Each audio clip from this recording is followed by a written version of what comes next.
Alright.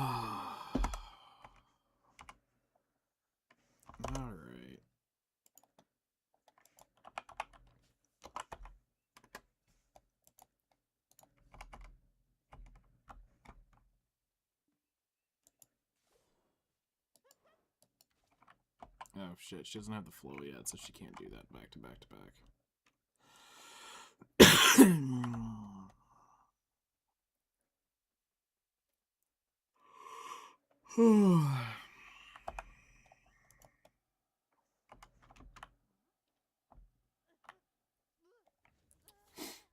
So we want to go down here to the bottom of this thing and see if I have to do the Edana thing or if I can just activate the portal and it'll take me to... without having to do the Abyss 1 quest chain.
Alright, now let's see if I can actually use the feck in storage.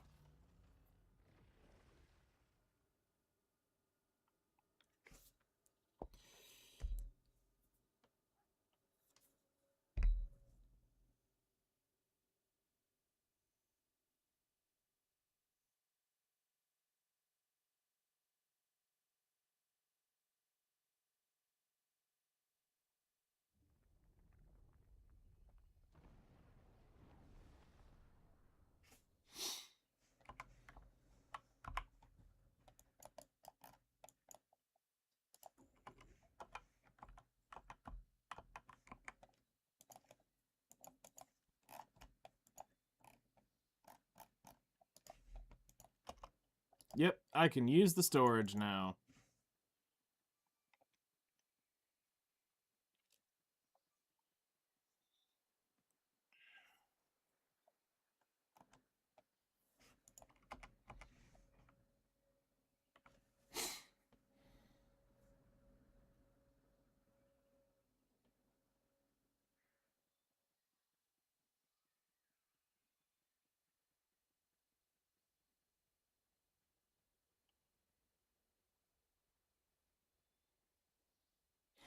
Like, doing the Magnus quest chain once is fine, but fucking making, like, don't make it a character-based per thing. Like, let that be a once-an-account thing. And this way you know if you have some other shit to do, but fuck, bringing it back to, like, on every character and be like, hey, the Magnus quest. Then you're like, shit, well, I have to do this bullshit now. And you don't. You don't actually have to. So let's see here. Some updates on stuff. So I Got night number 2. We only used 40 durability, so we got the artifact right as I was about to go to bed. I got the order on the other lightstone. We only made 1 billion silver last night. We got a lot more blues. And significantly less event fish. But it is what it is.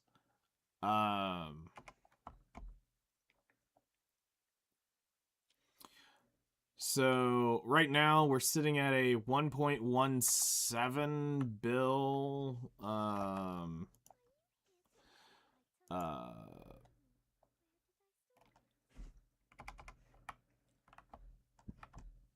per night. We're waiting. We still have yet to get the Holy Grail fish, so we're gonna see how many nights in a row it takes to get the Holy Grail fish. And you'll know because of the massive amount of silver you're going to get increased overnight. Watch, and here's going to be the fucked up thing that I won't actually be able to tell, is it's going to happen to me on like a Wednesday night, so I'm only going to get like 4 hours of fishing. Either way. So, yeah. Alright, so... we're gonna life skill today. I need to get an Edana donkey at some point, so I can be a jackass around here.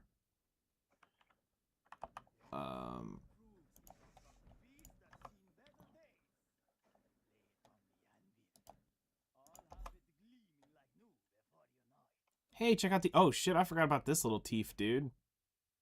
Damn, that's been so long. They're never bringing that event back.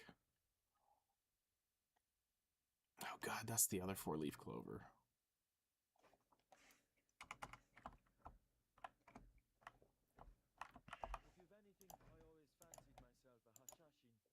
A hashishin.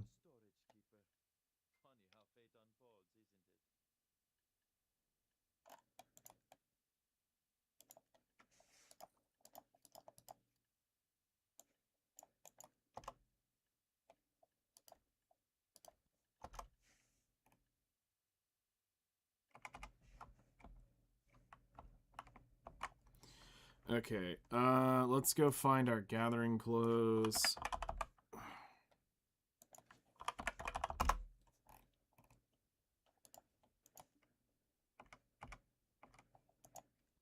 And the accessories and shit should still be on you.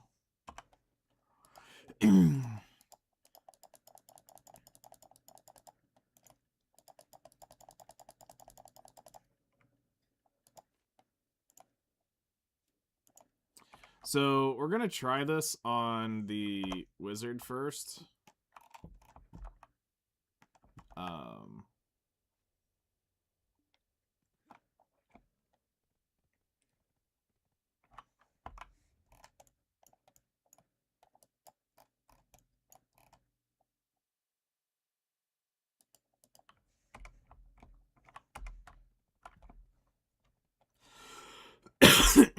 But yeah, tonight I want to do this now.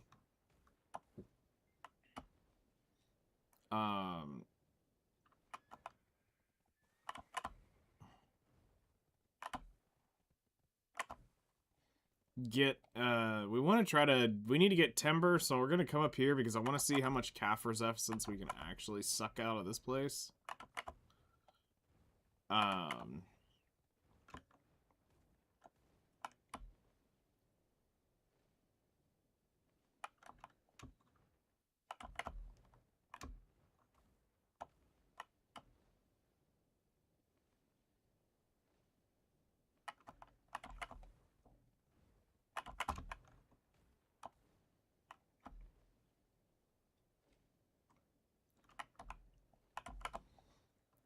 Plus, we need the standardized timber squares, so I figured we'd come smack trees up here for a bit and see how it works with Wiztard.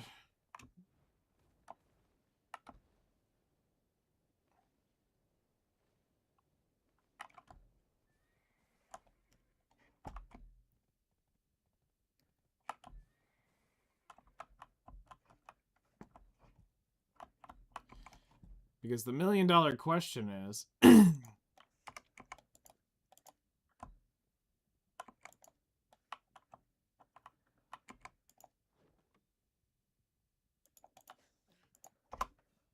is it gonna kill you?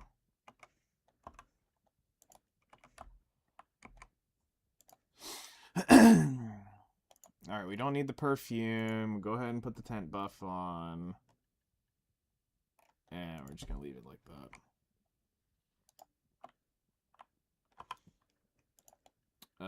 Go ahead and pop guild buffs.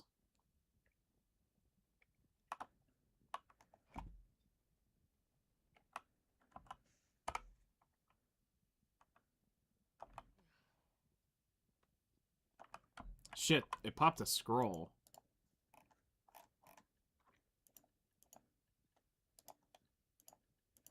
Well, fuck me. Alright, well, we're gonna be doing this with extra gathering mastery, because hell yeah.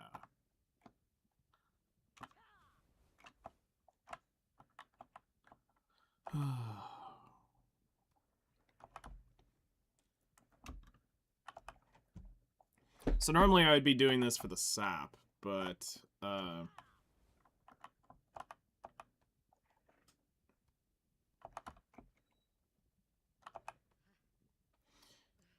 we need the logs.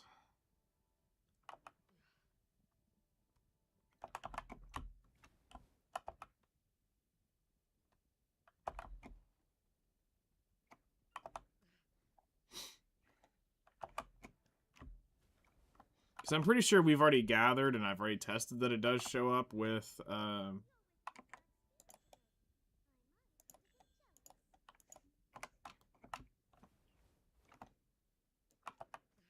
the only thing is, I'm a little worried about, am I going to go too fast for a Wiztard to be here? Because normally we hoof it. So if I get to where I've overlooped it and I can't Wizard Blink, we'll just run.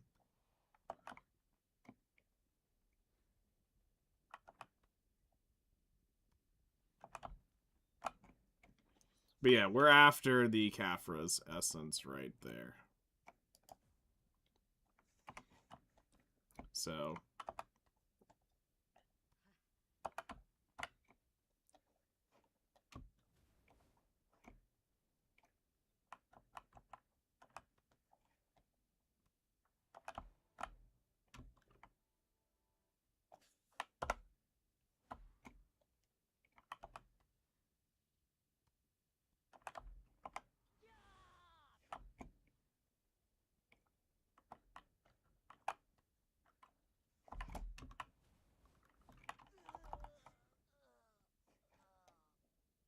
Death has found you. Okay, so he does not have the HP.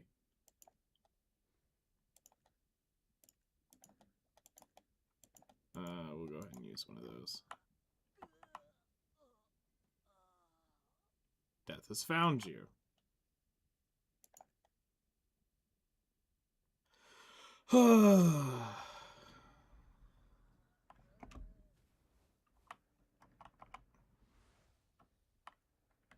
Okay. Which one of those is the big hill? Okay. So does he not have... No, he's got all of his shit.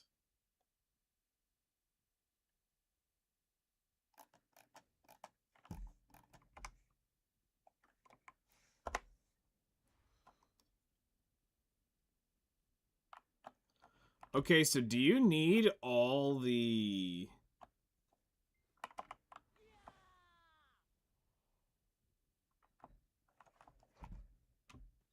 You may only be able to do this on an actual geared character, then. Fuck. Okay.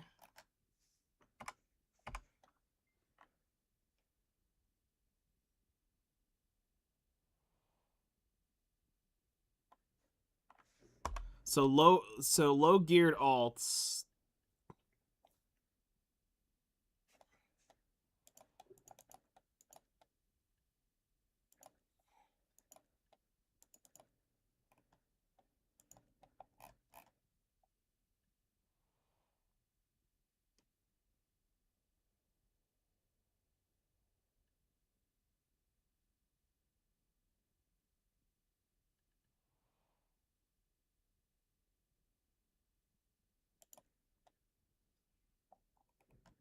Rosar would be like the chunkiest dagger I could get.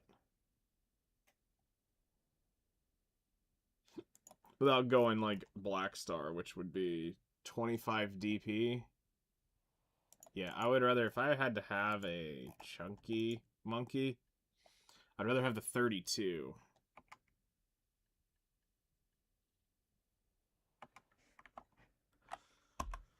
Uh...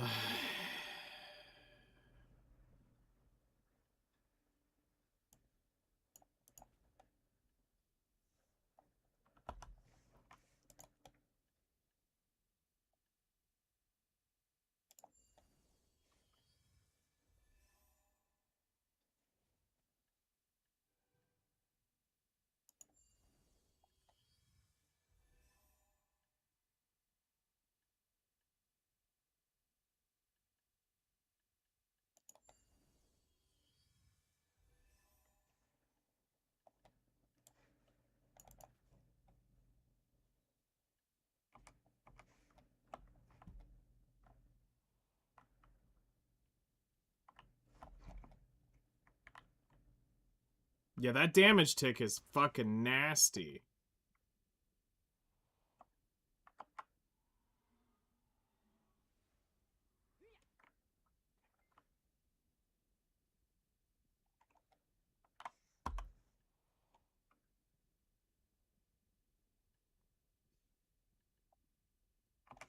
Okay, we can't do this on an ungeared character.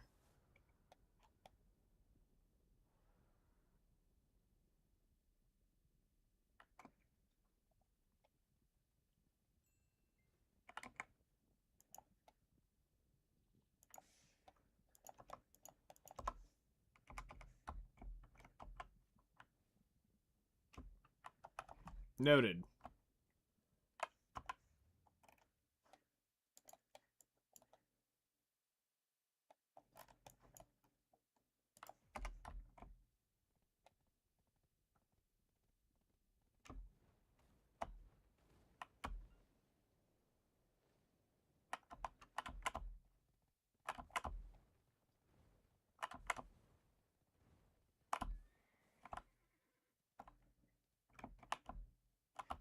Oh, it's a quest.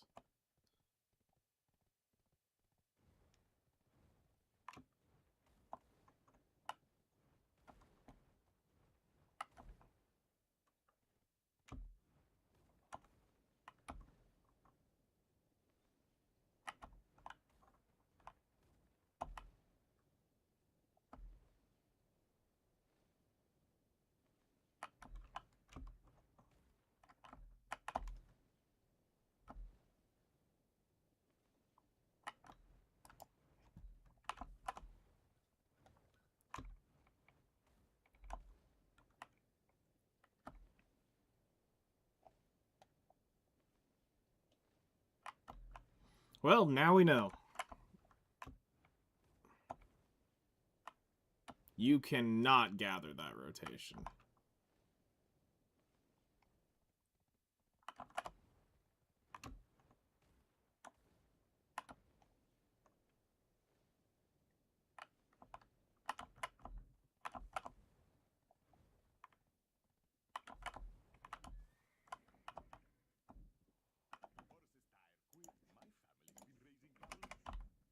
Okay.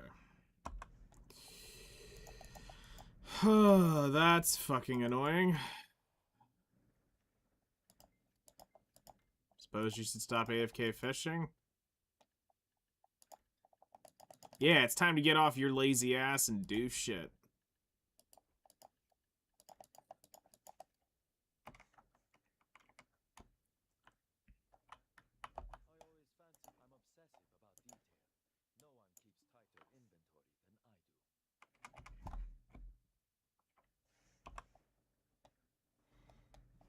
How was your fishing expedition for the night?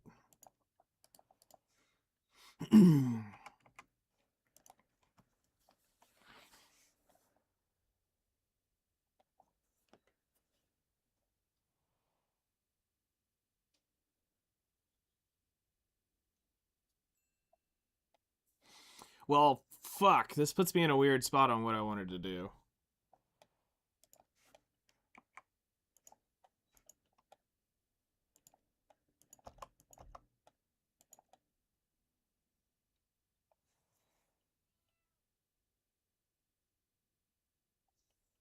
Nice.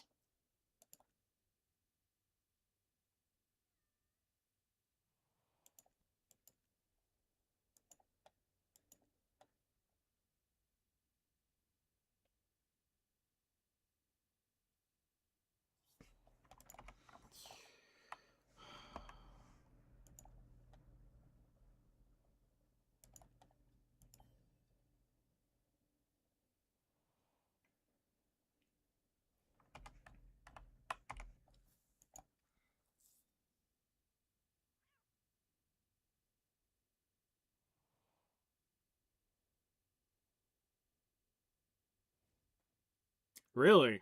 Fuck.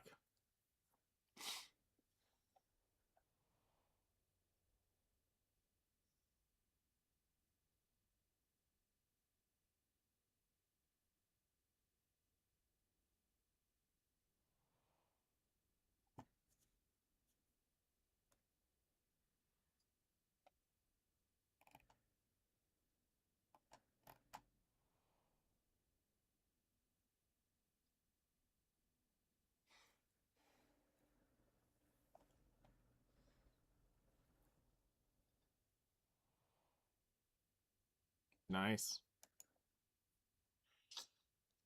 Alright, I guess, damn, I wanted to gather, but... If I need gear, then that means only my tag 2 can go up there and do that.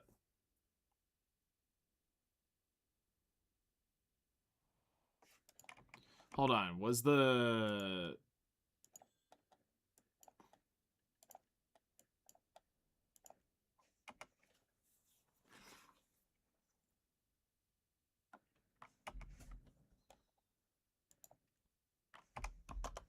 What's the HP on this guy? No, he has good HP. The hell?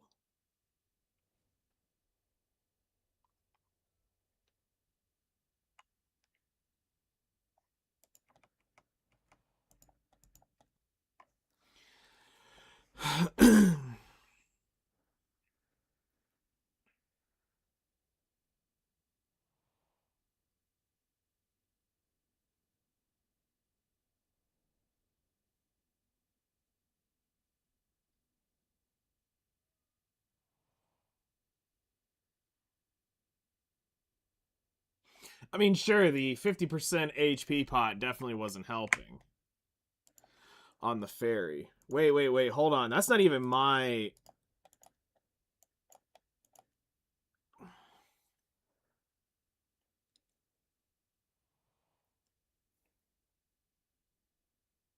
Yeah, I saw you hit like 24, 25 last night.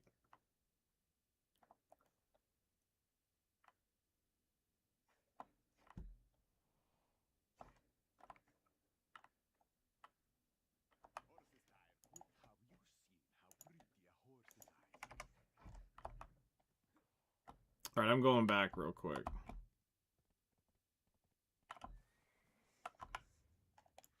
That might change everything.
Alright, so... Oh, hey, grats on... Wait, what?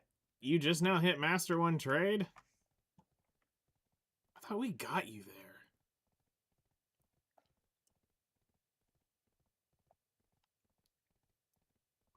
Alright, now only like, what is that, a billion crates to fucking Master 1? Or to Guru 1?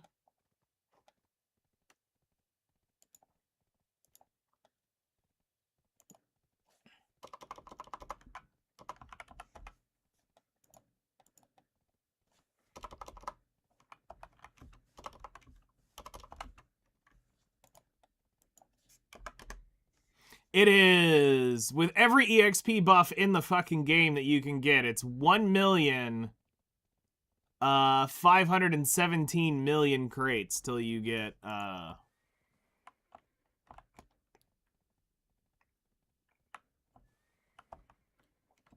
until you get that.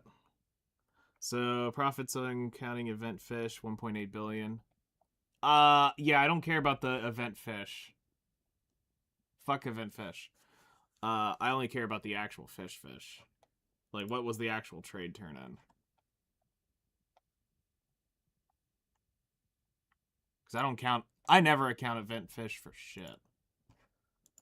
Okay, so let's look at this one more time. And let's see if it was just my fucking dumbass not having my potion set up.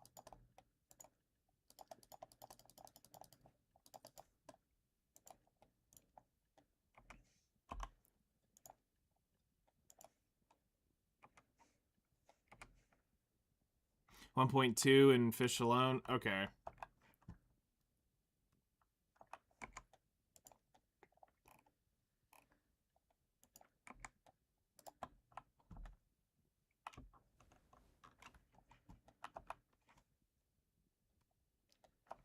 So you basically got the same thing I got for fishing much longer. I'm curious how many more hours you fished than I did.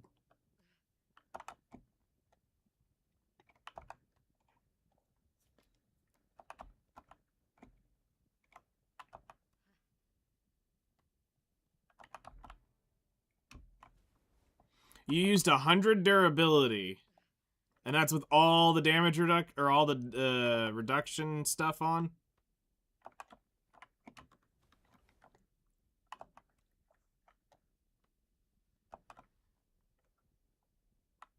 No reductions? Oh. Interesting. So you don't have the blacksmith artifact set up, which is massive. Because I used 40 durability and I fished in almost 9 hours.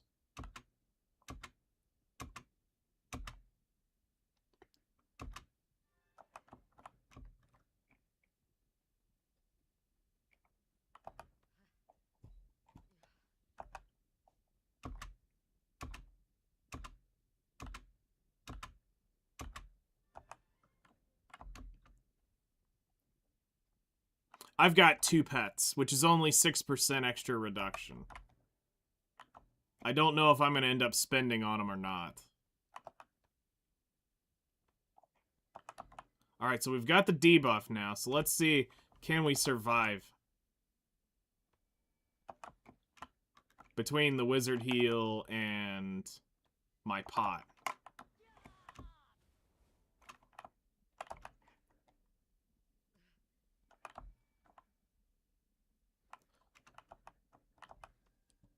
Yeah, there's 30 days on the rod, but burning 100 durability is not good. Okay, we might be able to do this on the wizard.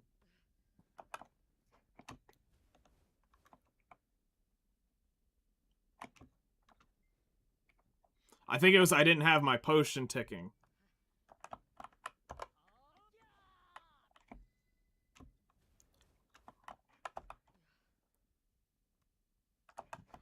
Yeah, it killed me twice, but I think I figured out what it was.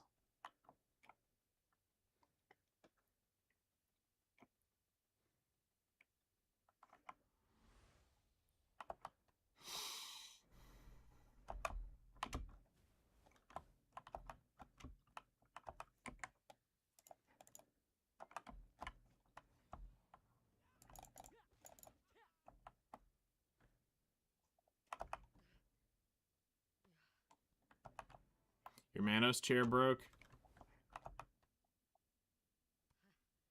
Weird.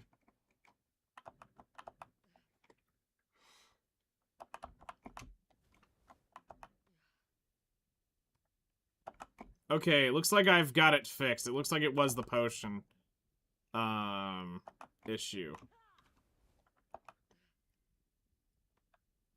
My infinity pot wasn't on. And that was what was wiping me out instantaneously. So I was gonna say, I didn't think I had that much more health on the others.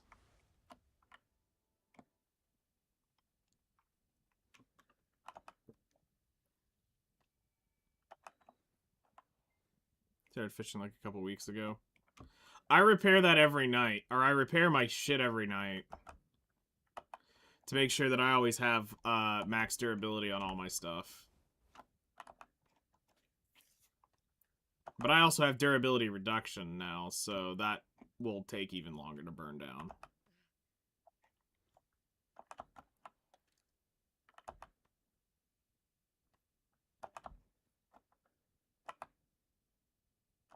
Yes, because it's a active fishing thing. Just your fat witch. I mean, she could sit on me and I won't break, but yeah.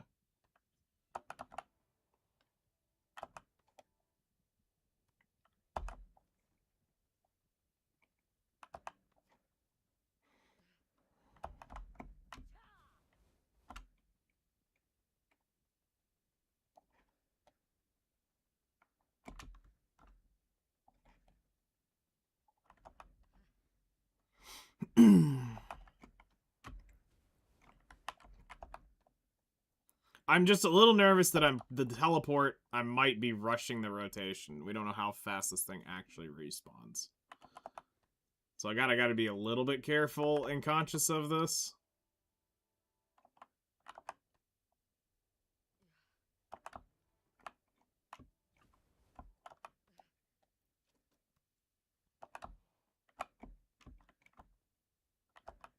The best way to repair is when you get to Yokjo, repair at the stable keeper right there. But if you don't have the donkey, it's going to be a lot harder to think about repairing, because you're not going to have the necessity of, oh, I can just pop over and I need to pull my donkey out. So you're not going to instantly think about, oh, I need to repair because of not having the stable brought up. But it works there, nonetheless. Okay, now, so the $1 million question is, can I bring a low-level character here and gather on them as long as they have 3,000 HP? That's going to be the next question.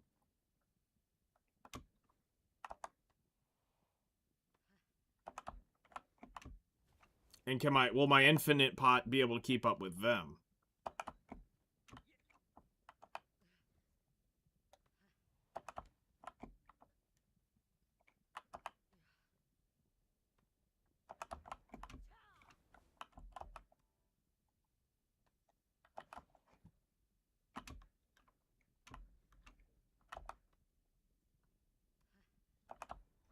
Okay, it looks like we can do this.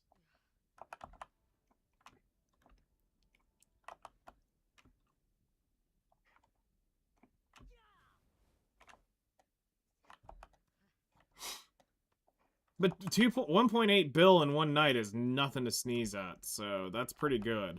I just would like to know exactly how many hours that is.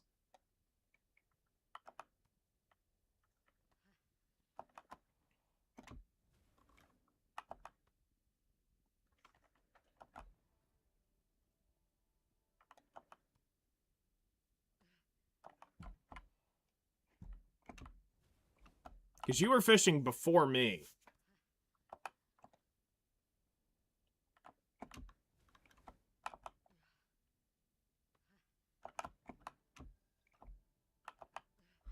I don't know if it's going to be great gathering EXP, but it's definitely going to be gathering EXP. I mean, it better be. You're fucking dying over this shit. But I mean, trees always give you a decent amount of shit. It's just... From Edana, this time caught for, Really? 2 billion, you say? Ah, shit, I need to grab this one first. 5 a.m. last night, stopped fishing about 20 minutes ago, 4. Okay, so about 11 hours. So you fished technically as long as I did.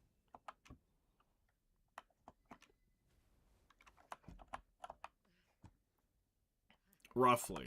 So...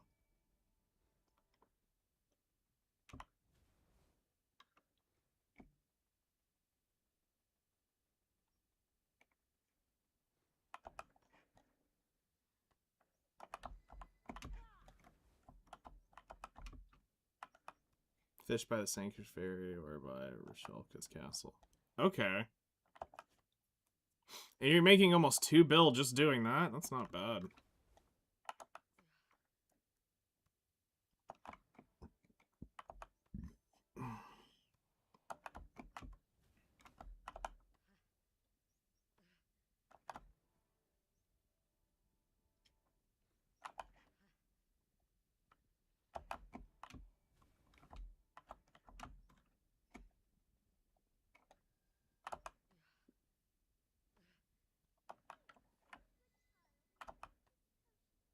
The pine cone is worth 180 mil before the trade.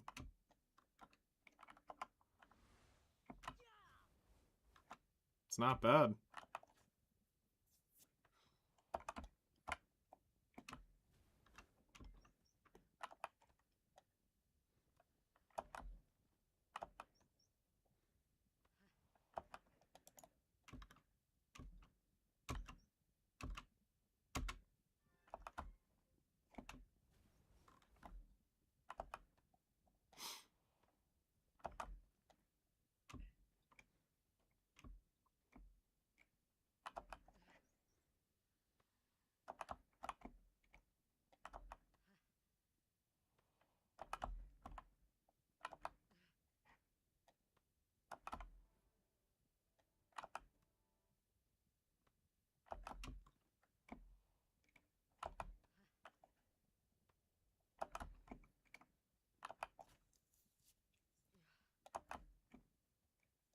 So I will go ahead and put this out there. This spot is not for a person who does not have an infinity pot yet.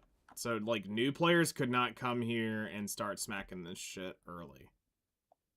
I mean, you could, but you'd be chugging so many potions, but then what's the point? You'd be so fat and overweight from carrying the potions.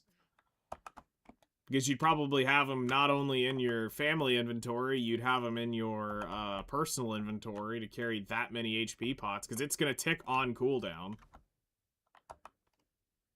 And you're going to have to use the XLs. And this is not a spot you want to blow whale tendons on. So you're not chugging those things. I'm talking about, like, brand new players. Like, if they saw me doing this and wanted to come here and start, like, crafting this to make money, you couldn't come here and just gather this shit.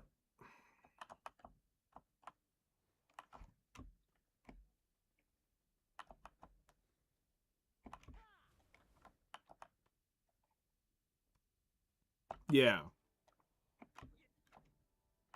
It's definitely not a brand new player spot.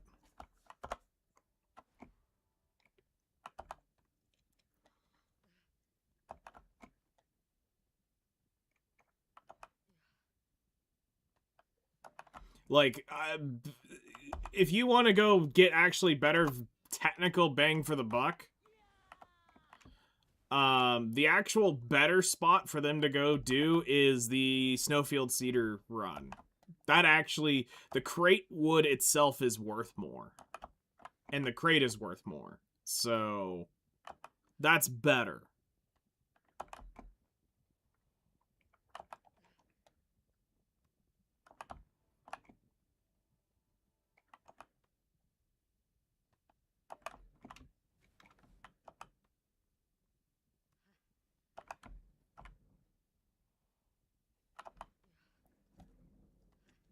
Really?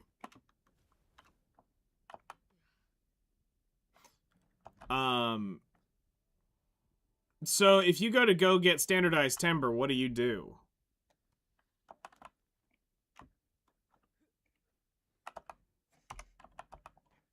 If you need standardized timber, logs, stuff like that, where's your go-to spot? Or do you just grab the first thing that has an axe symbol next to it?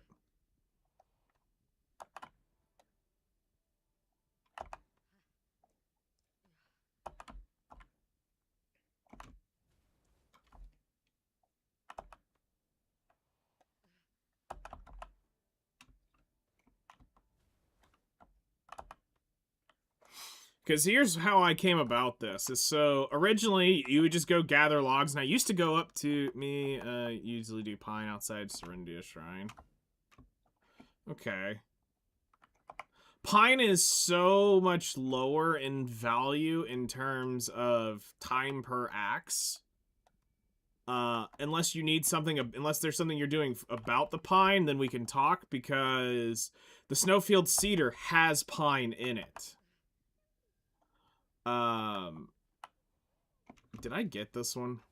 Yes, I did.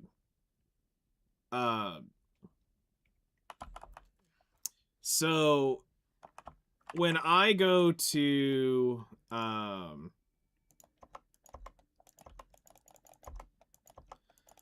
when I go out to gather, I'm specifically wanting to get the biggest bang for my buck. So if I'm going to go smack trees, where's my biggest bang for the buck? All right. Well, that instantly is Snowfield Cedar.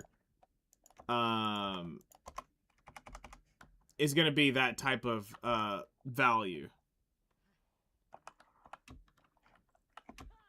So basically, you're going to earn about what is it, like you're gonna get a decent chunk of logs and planks, or timber and planks, for Snowfield Cedar, which is going to convert into plywood, which that plywood you're gonna then put into a the Snowfield Cedar timber crate, which is worth quite a lot of money. Let's see here. The one crate is worth... One crate at my trade level is 656,000 per crate. And the good news is it's it's only Thuja and Snowfield Cedar to make that crate. No, there is only a very few nodes, and and in order to like deeply sustain it, you have to do so much chopping out there. I did it for a while where and I kept it up for probably a month solid, making that crate. But every time I went out to gather, I had to gather on Agris. And this is gathering on Agris, buying, and whatever my workers brought in. You would end up, you could just barely keep it running 24/7, but that's using your Agris specifically for chopping the wood, which that takes away from doing saps somewhere, that takes away from grinding a grind spot. So, I mean, it was constantly keeping the Agris on, burning on chopping Snowfield Cedar. However, you could sustain the crate. So what I've ended up doing is created a way that I don't need that crate to be consistent. I just need it to be I just need to run it when I run it, basically. Which is, we don't really want to, like, unless we just start just horrifically mass buying Thuja, which I don't know if I want to do. Because I don't want to be the reason the price soars to the absolute retarded high. Because if you ever see Thuja timber at like near maxed out price, it's probably because I've been buying it. There's several people who buy it, but when I get into it, I will keep slamming it till it's max. So if you ever see the price of it near max price, you can probably assume I've been buying Thuja timber. But what I've been trying to do recently is just keep a 5K pre-order at Min, and if somebody dumps it, great, cool. If not, great, cool. I'm not going to go be a Thuja whore. I've had a worker getting Thuja for some years now. You have 400,000 Thuja. That's actually not much. It looks like a big number, but I just processed, shit. I didn't mean to hit the, I forget that the V button's over here. I can burn 400,000 Thuja in no time. I just processed 800,000 Calpheon, or the Calpheon timber mats each. But like to have 400,000 just kind of byproduct of just running your nodes, that's not terrible. Like that'll do some damage if you want to convert it over. You would basically need to split it between Thornwood and the Thornwood timber crate and the Snowfield cedar crate. Which, that's where I'm kind of coming back to. If I want to go back on the degen run of that, I could get all my Thornwood nodes running again. And I could look at doing Thornwood timber and Snowfield cedar as the Altwood crate.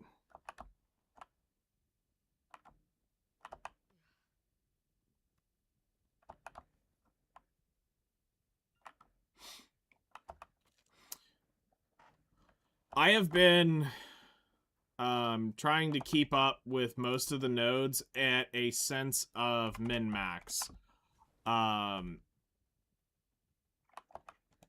to figure out which nodes are, except for the newer ones. The one you need to be sitting on, though, is probably this, you probably want to get the two Caphras cedar nodes.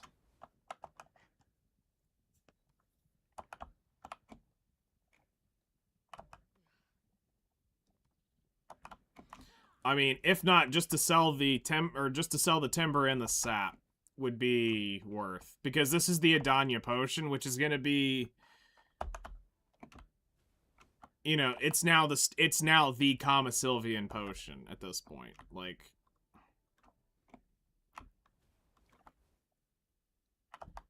I'll be making so many fucking draughts at this point for Edana, it's retarded.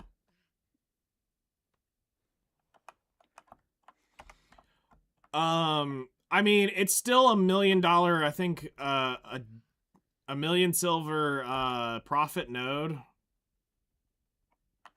So, it adds up. Because, I mean, there's very rare you're gonna find a node, that's below that in certain areas now. Speaking of nodes, we need to go through mine again. Yeah. Get you updated. I've got to figure mine out, but I need a shit ton. I need my contribution back from horse training. And then I got to redo mine. I got to figure, my biggest thing right now is I need to figure out if I'm going to buy mushroom nodes or if I'm going to go grab other timber nodes just to have, even though I won't get to it. I also need to figure out if I'm going to end up burning some of this elder tree I have for EXP crates, or if I'm going to turn it all into plywood and just keep, at some point, burn it down to crates. Because I have nearly 2 million elder tree planks from where, or logs from where I was buying them back when they were 900 silver a piece. The one that I still can't figure out to this day is why is pine so fucking expensive? Or not pine, palm. Who the fuck is buying that at 3,000 silver a thing when the crate isn't worth it. Like, even on the refund, the crate isn't worth it. And I tried, like, several times to look at the math. And I can't figure out why Palm is selling so hot. Yeah, Palm Timber is selling double what it should be selling for based on its crate value. So somebody out there is constantly keeping it just high enough in value that it's unable to be used for, it's unable to be used for,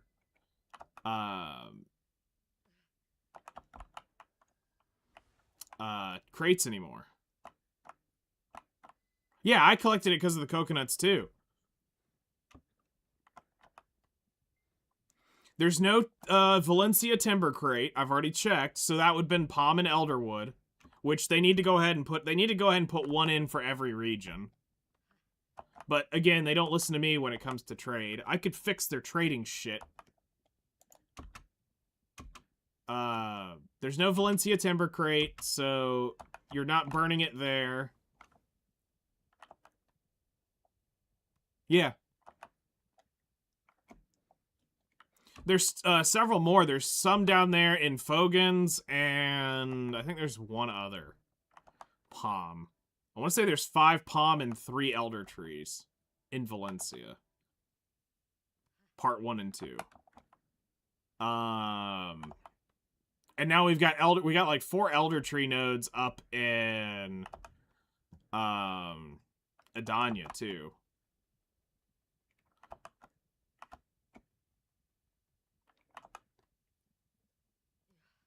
Which I will probably get the Edana workers.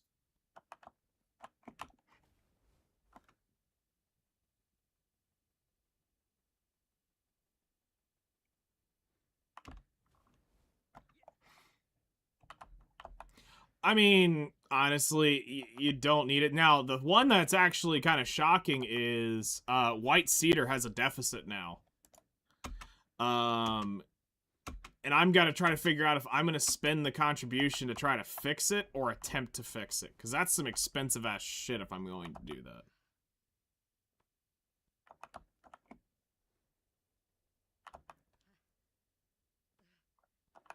Well, no, when you go look at the wiki, there's nothing about the palm timber crate that, or the palm timber that says, yeah, White Cedar has a deficit in production. At this point, we can produce more acacia than we can produce White Cedar.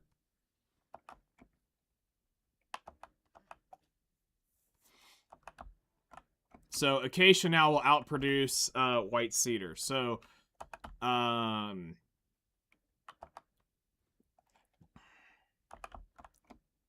unless some of the other nodes tick faster, some of the newer nodes, we're at a deficit with White Cedar.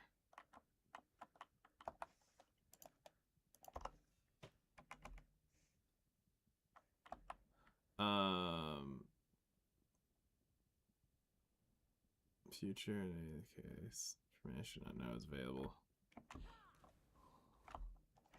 No, because, like, I was able to, like, they're not that quick on buying stuff for the future. Because keep in mind, you have,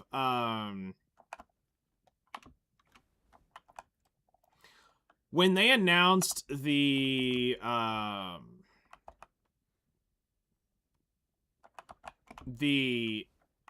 whatchamacallit, there was some event where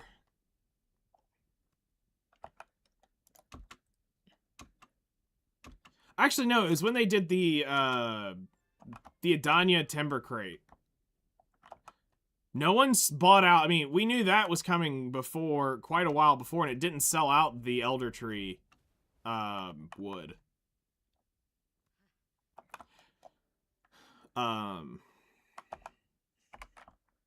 So, like, they normally don't mass buy ahead of time.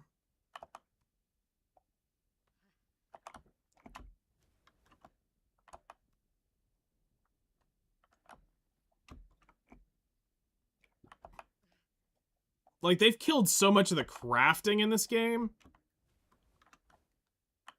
It kind of is just sad. Like, hides used to be cool and something you would go grind for. You would get hides for making armor. You would go get, you know, woods and stuff to make weapons and armor, and now it's just it's like 20,000 silver less than the Snowfield Cedar Timber. It's just slightly worse.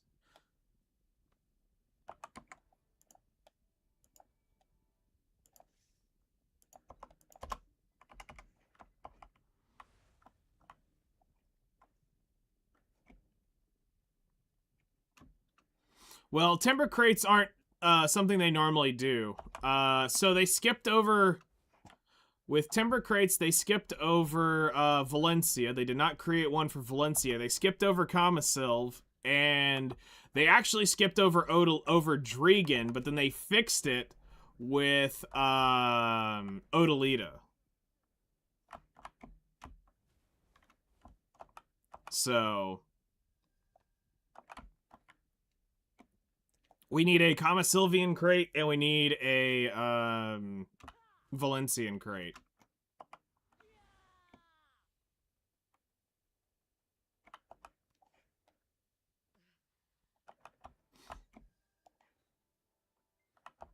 But I'll get you the exact number now that I'm not dying.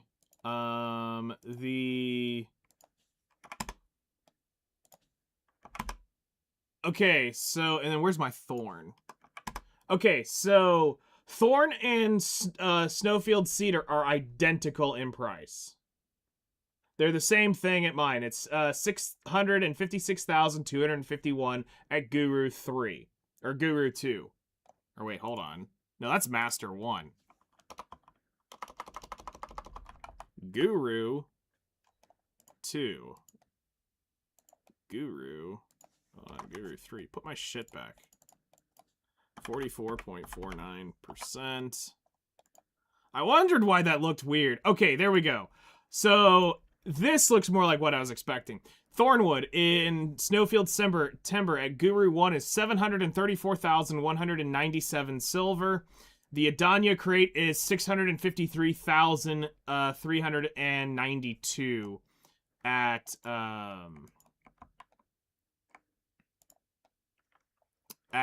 my current trade level. So, and the only difference is the Snowfield Cedar and the the cost difference is based on the wood. Oh, yeah, no, every expansion they slowly take away things that used to be in the game. Like, it's just a part of them at this point. So,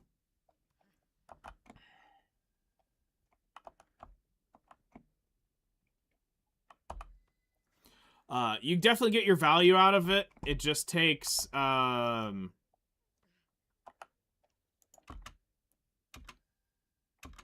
it just takes the time to process it up, get it, chopped, and you're good to go.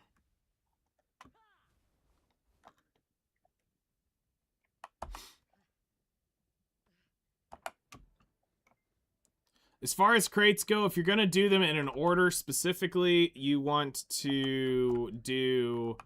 Calpheon crates is the easiest one to sustain. Though you will struggle with one of the three, depending on how your nodes are set up. You'll end up struggling with... The one I end up getting fucked on, because I keep forgetting, is Cedar Timber. So that's the one I end up having to buy more of. Occasionally I'll get into a fur deficit for whatever reason. But I normally have birch running out my ass, so I normally never have to buy birch, like, in, like, excess. I can normally buy, so if I sit down and buy 500,000 each a week, or 1,000,000 each a week in timber, they'll be fine.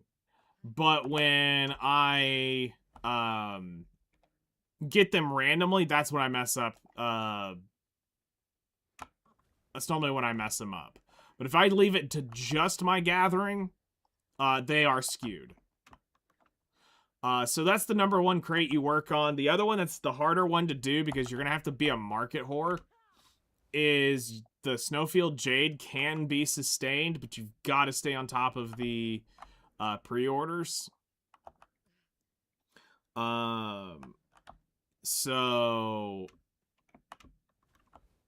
But if not, then then you're gonna rotate Jade and Nickel, and you're gonna run Brass 24/7. This way you have the ability to rotate one consistent, and you can rotate... Okay, so these are running slower. I might have actually rushed these.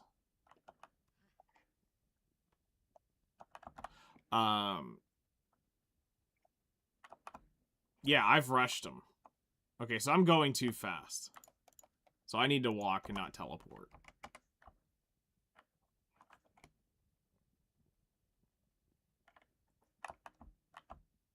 Yep.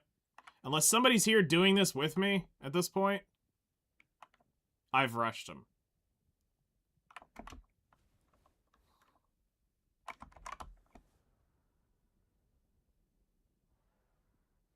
I need to change this fucking V.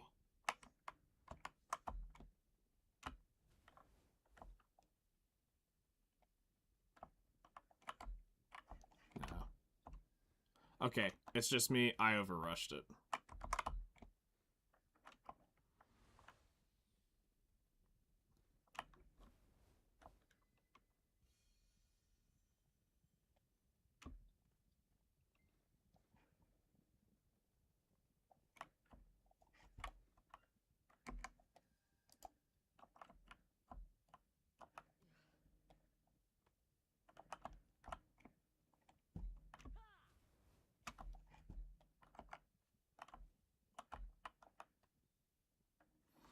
God, that's gonna be really hard to do because my just natural habit to play wizard is to blink between shit. I gotta think, don't teleport.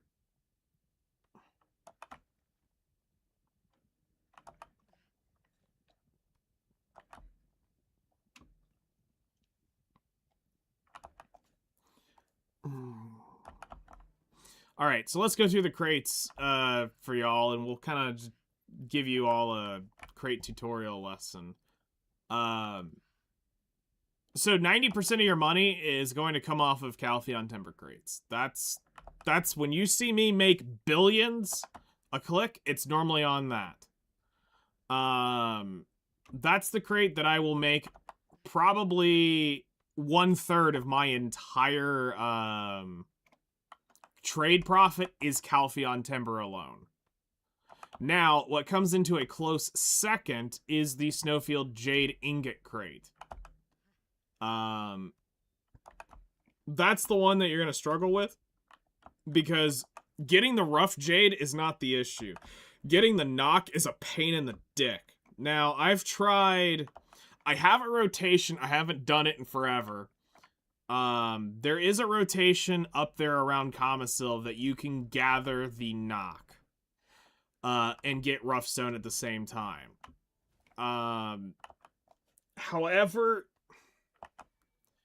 if at this point, with where we are in the game, if I'm gathering rough stone, it's now gonna have to come from the degen rotation at Pilgrims, or I'm killing Rashulka coral crabs for the coral. Like, that's where I'm getting rough stone at this point. I don't have the time. Like, it became, before that, sure, I could go justify it. Now I can't justify going and doing that knock rotation. Yeah, I go through too many stations to do just crabs. Crabs does not give nearly enough in 40 minutes of what I can go pull out of Pilgrims. You have to do Pilgrims if you're doing cooking stations and alchemy stations. Like, there's no way, unless that's all you do is crabs, there's no way you can sustain just crabs.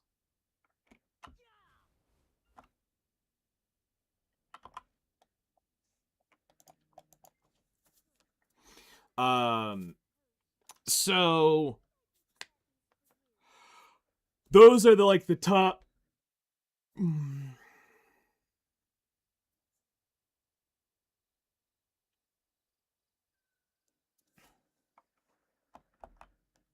Till the stone for others. Okay.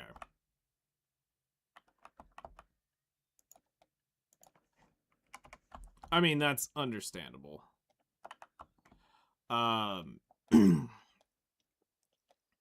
So those are the top. So then you have the next up is the snowfield.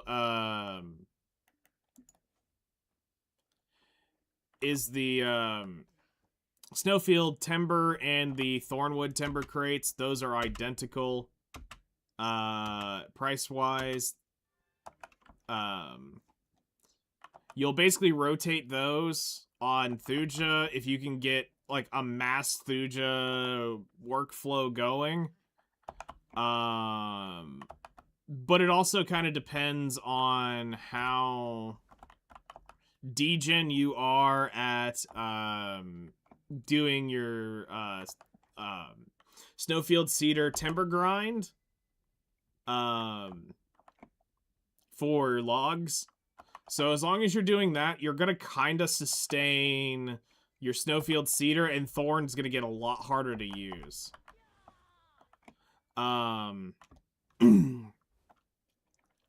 Backing out of those, the next most expensive crate that you're going to want to work on is the well, we'll go to the wood one.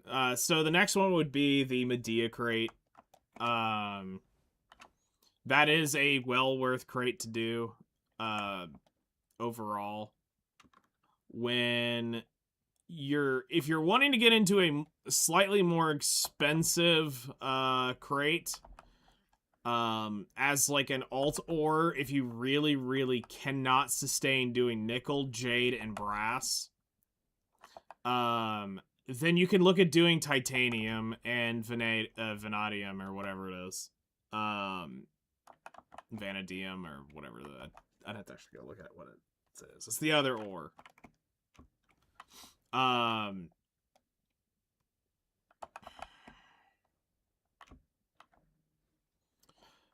But it looks like with how they've balanced it out, you're probably going to have more titanium now. So that's probably going to be the one to grab as the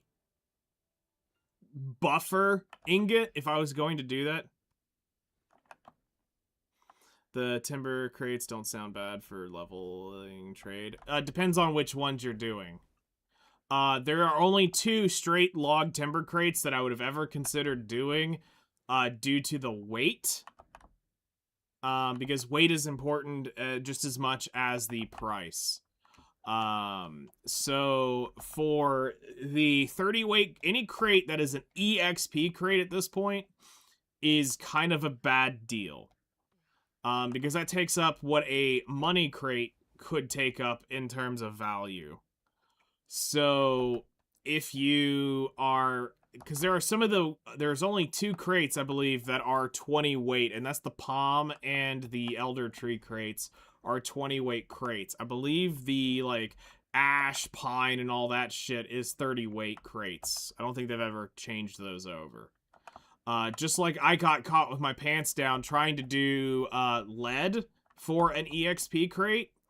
But turns out lead weighs 30 LT, and that's exactly what a money crate is worth. So I'm not gonna blow my weight on a EXP.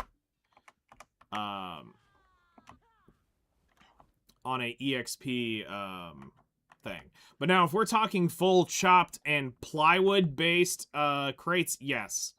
You can definitely amass quite a bit of EXP from it. However, your EXP crates are not wood crates in the general sense. You want to use Emperor Mushrooms and you want to use Silver Azaleas. Those are the 2 best mushroom and herb gathering things you can get. Crops are too expensive because we can't get... At least I don't think. Hold on. Let's log over to somebody real quick. I don't think you can get cropped from a vendor. I think crops are exclusively the farm shit, and you can't. And taking up your farms to make that. Like, I used to try to do sunflowers a long time ago, and it's just fucking ass.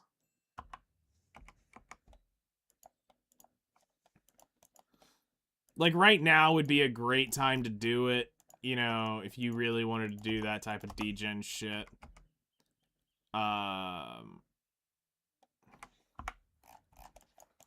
Let's go look at our herb crate, and then let's go see if we can buy any of this shit.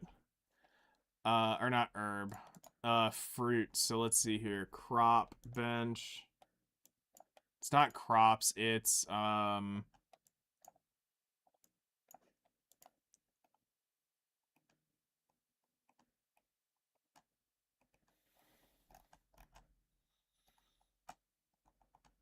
fishery.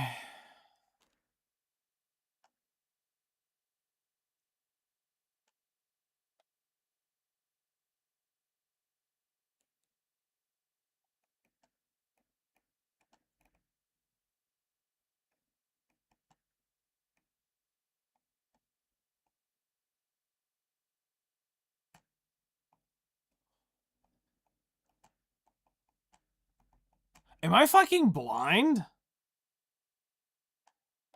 There's the fish workshops. Mineral, that's the ores. There's the wood. There's the crop. There's the mushroom.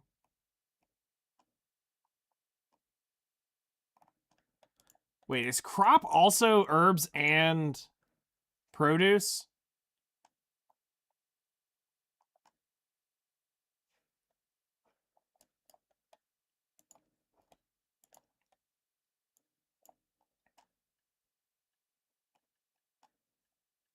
Yep.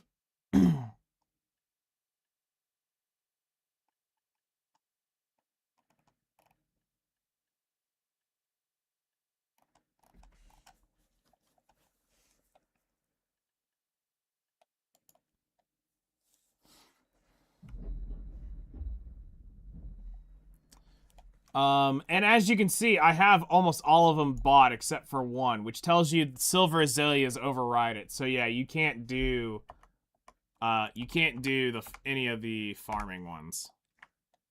Or anything that would be like that. Okay. Never mind. Yeah, you can't do anything like that because the silver azaleas take it over. So you have silver azaleas, you have mushrooms. Those are your EXP crates. That is far worth because they are 15 LT a piece, which means every trade you can trade up to 14,250 of those.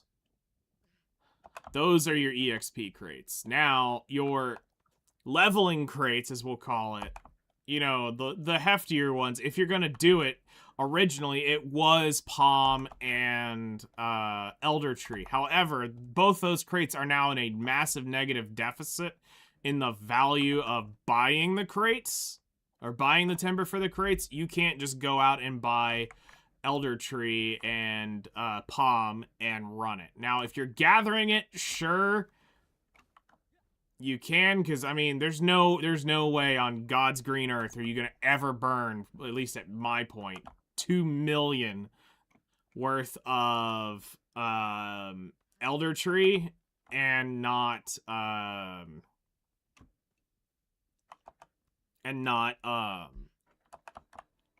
get a literal shit ton of crates made over a year and a half. Like, I'll give you guys an example, all right? So the day they announced the trade rework on Global Labs, where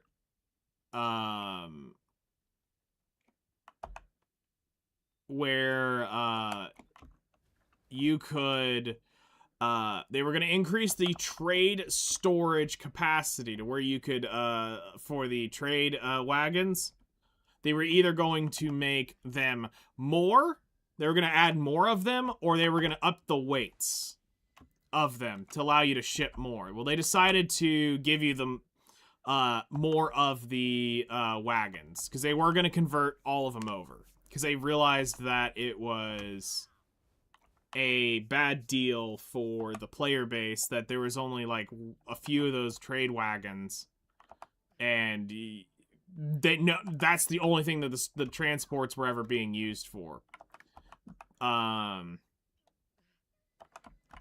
So that day I started buying.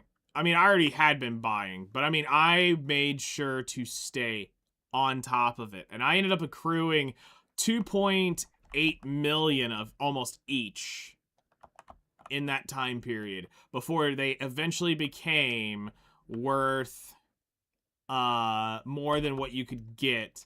I bought it up to the hard limit of exactly what I would get off of refund. So off the 10% refund that you're gonna get 4 planks back, or 4 timbers back. I bought up to that point, and I haven't been able to buy palm or elder tree since that day. But I bought it until the market caught up with it. I did it. So at this point, it's a negative loss. I'd have to do the math on my new trade level to see what the new value is, but I'm pretty sure it's not updated. And the worst part about it is they haven't gone through and done a timber. They haven't done any sort of crate updates because the market is so skewed against trade at this point. 410 contribution. Nice.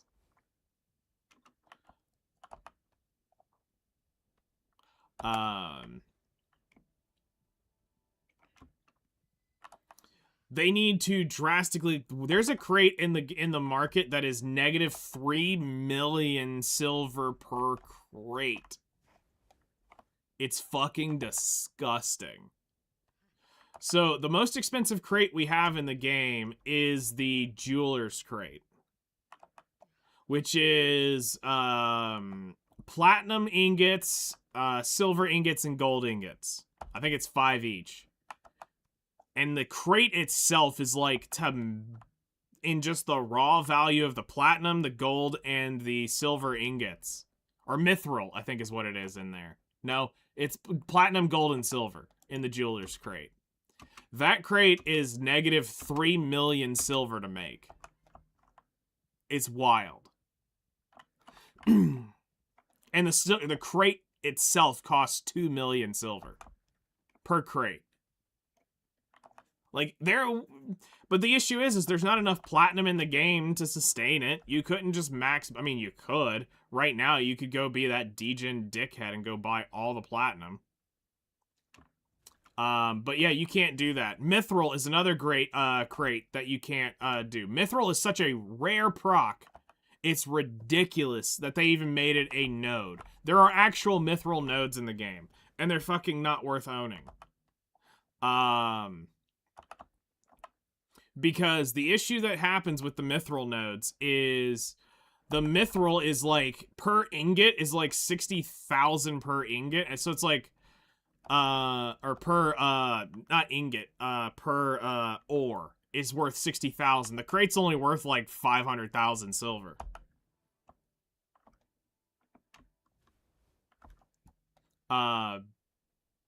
So they definitely fucked that one up. But that's just, they're so outdated. Their better mithril comes from Lane of the Morning Light. It seems, yeah. That makes sense. But the 2 ones down there at the Odalita Kamasilvian border, those are ass.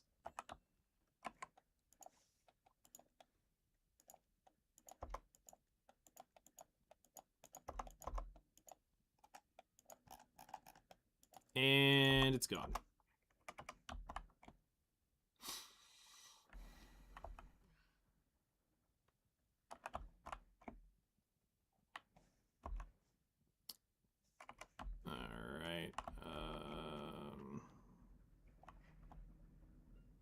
Yeah, there's no, like, they've definitely let some of this stuff go.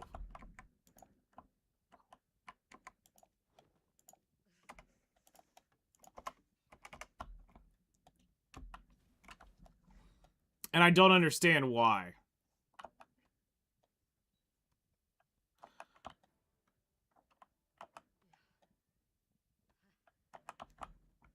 Like, there's so many crates in the game that are worth a lot of money. There's a fish crate that's worth like 4 fucking mil. That I think's in Edana, or 3 mil in Edana. I'd have to go pull it up. But it requires so many fish in it to do it. Like, hold on. I think I've actually got it up on the spreadsheet. No, I don't have it anymore.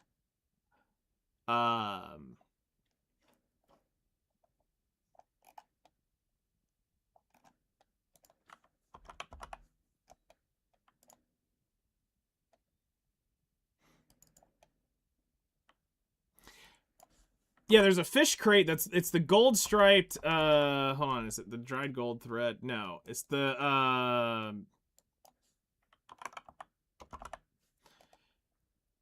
it's the dried gold striped soap fish is worth 1 million silver. That's fucking incredible, but it takes so many of them. That you're never gonna get that out of a, you're never gonna be able to, like, ever start setting that up. No, okay, so it's very obvious they don't fucking deal with trade at all. Trade's been turned off for how long now? In terms of just the basic trade implementations, there was no reason to turn it off if they're gonna rework it. You could have just left it in the game.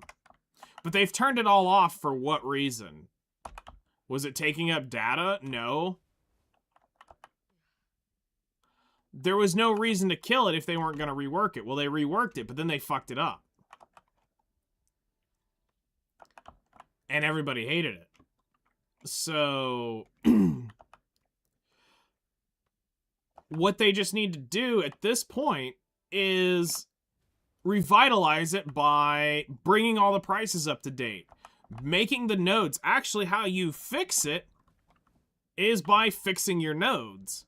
The nodes need to be adjusted, not the crates. The crates are fine.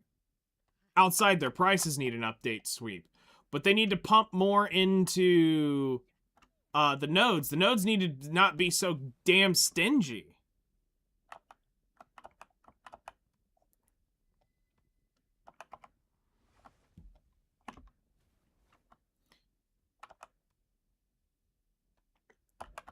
Like, it's not that hard. You add the Valencia crate. You add the Kama Sylvian crate. You add the, you know, you've got the Edana crate now. You need to make a, I mean, it already exists at this point. It's the Thornwood crate is the Odalita crate. Because it now takes wood from, Duvenkroon and, Odalita to get. But, you know,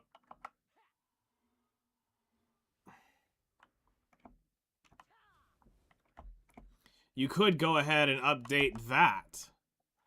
Update all the ore and all the wood crates. Everything needs to be updated. It doesn't take fucking that much time.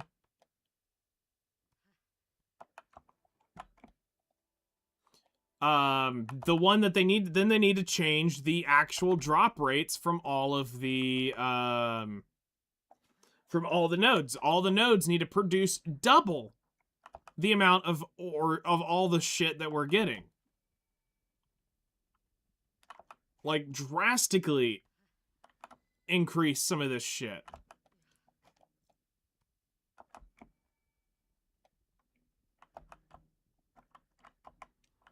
There also needs to be, like, they need to add another Snowfield Cedar Timber node. They need a couple more of those.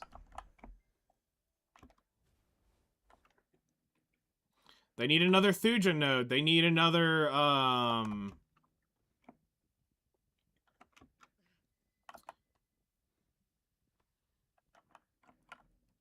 Yeah.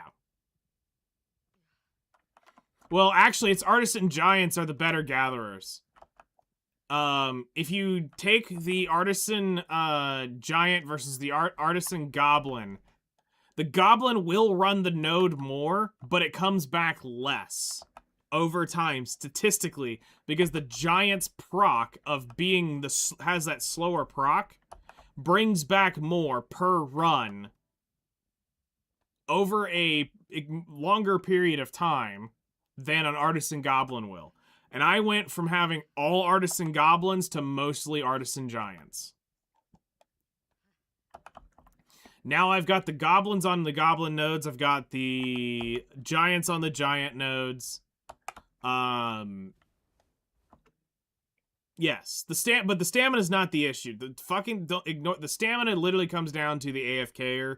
But that got fixed with the family inventory being able to hold the recovery item. The day that happened, let workers be 24/7. It's no longer, I'm going to AFK and I need my workers to last until I get back. It's now, it will run until it runs out of food. You used to craft with them? I mean, I used to do some of the crafting with workers too. Back in the day. But now there's not really anything in any of the workshops that are worth doing, like, active production. There's a few things, but we're not going to crash the markets and talk about it. I mean, but it's not, like, you're not making a fortune, but you're making something. They still sell. Just not a lot.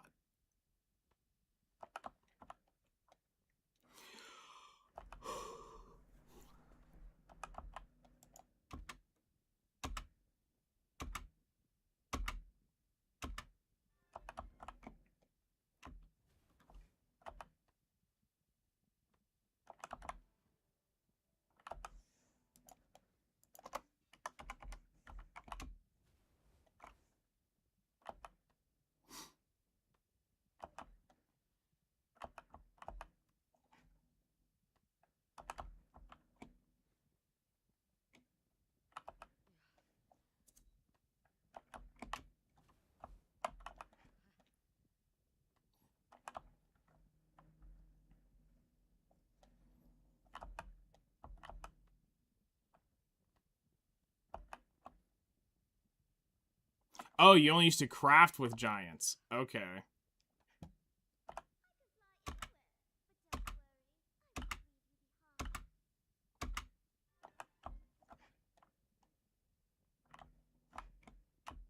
I'm gonna put my logs on my horse so that I don't TP.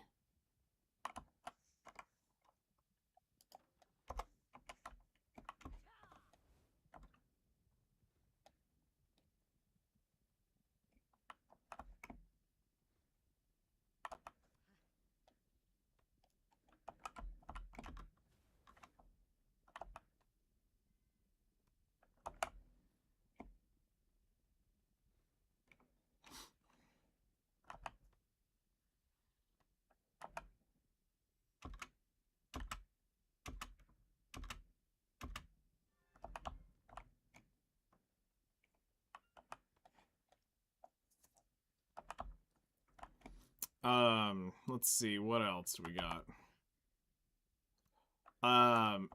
In terms of, like, ores, I would now prioritize brass over bronze, due to the copper thing. Oh yeah, no, I mean, it is 99% dead at this point. They've cooked it.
Yeah, and then they're just gonna tell you post it on the forums. They don't care.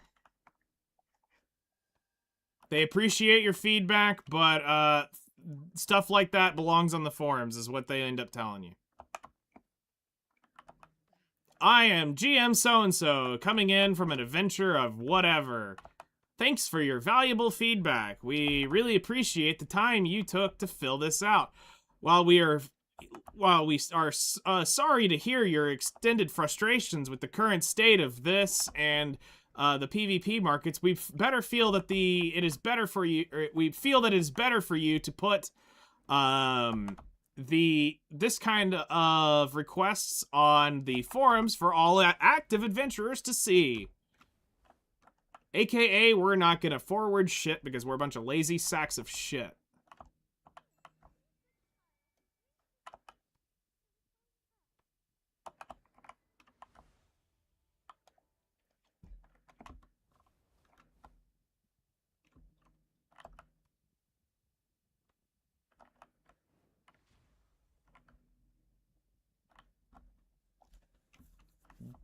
Damn.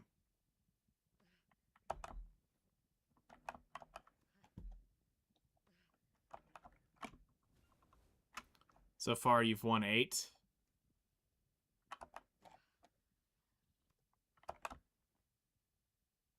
Sounds about right. That's why I don't do AOS. It's fucking garbage. It's been garbage. It's always been garbage, but...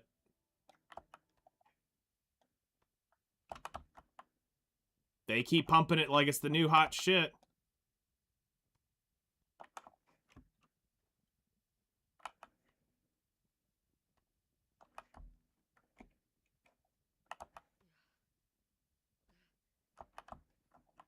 You do get kills, but it's just team. That sucks.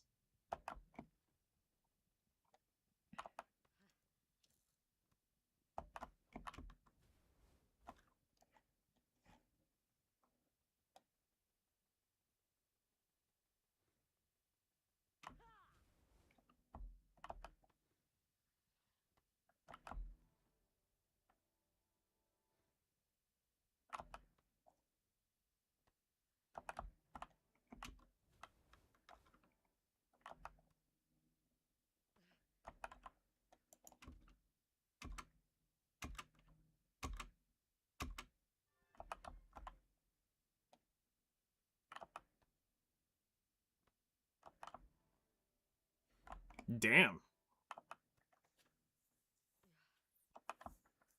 That's actually a pretty good run.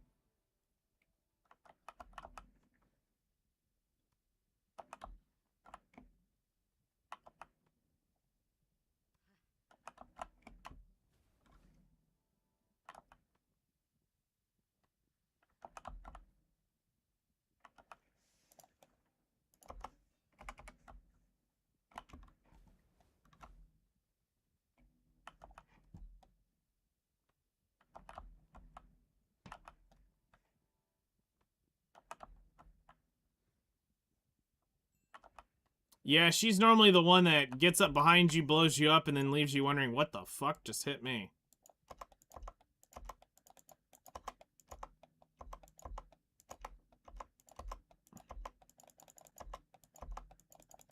Well, this was an unexpected surprise. Actually buying out a Snowfield Cedar run? What? That's cool. That doesn't happen every day.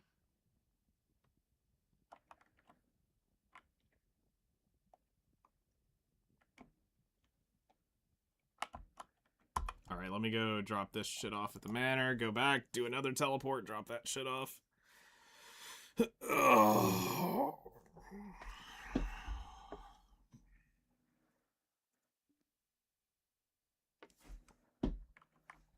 Yeah, it makes sense. Hello?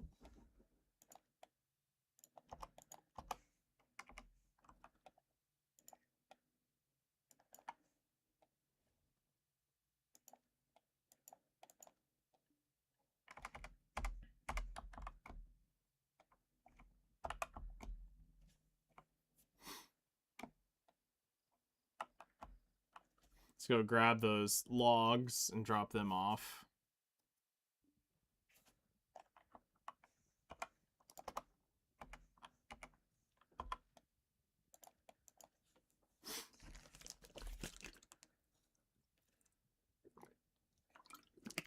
I mean, that's just AOS in general.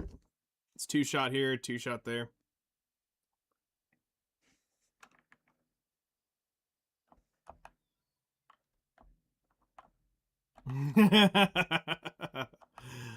Yep. All right, so we got 160 of the essence. It's not terrible.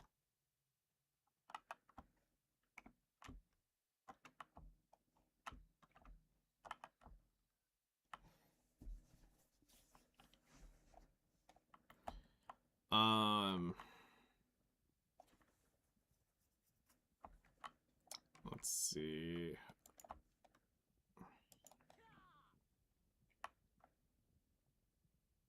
Yes, as long as you are doing something with these trees.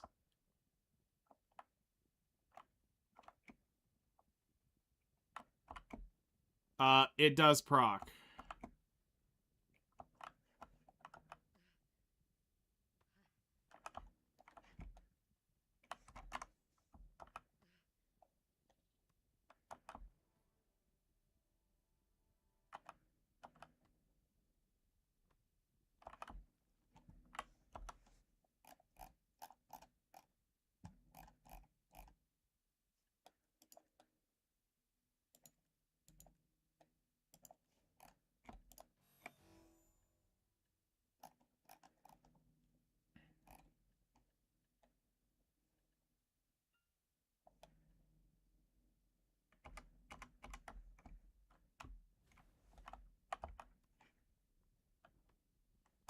So that's why you come out here and you gather with, I think it was just me fucking it up.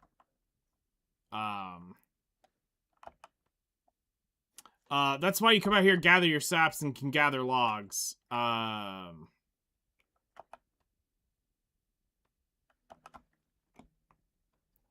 Is you'll get the Caphras essence to convert over the perfumes and the well, to convert over both perfumes.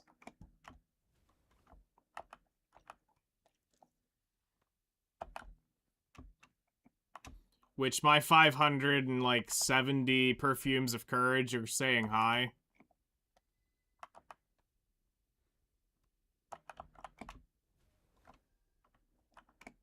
Like, oh, finally, you're gonna convert some of us.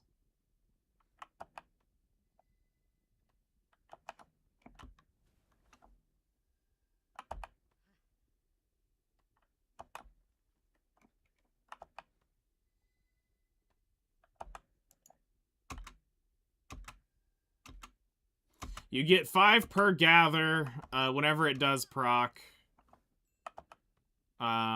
So you're just basically waiting on that.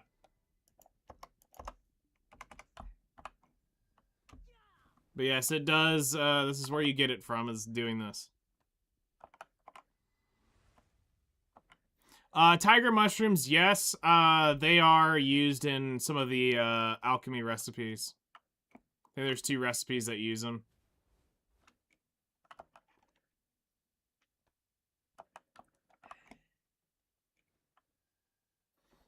Yep.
So the only reason why I'll end up prioritizing out here more than Snowfield is just because I need to convert over so many of those elixirs. I got to convert over a bunch of deep seas. I got to convert over, like I said, 500 perfumes of courage. Which, at this point, for me, this is probably better to come out here and sap and chop this than it is for me to go just actually craft the Envy draughts. Because of how the Rasholka Coral drops.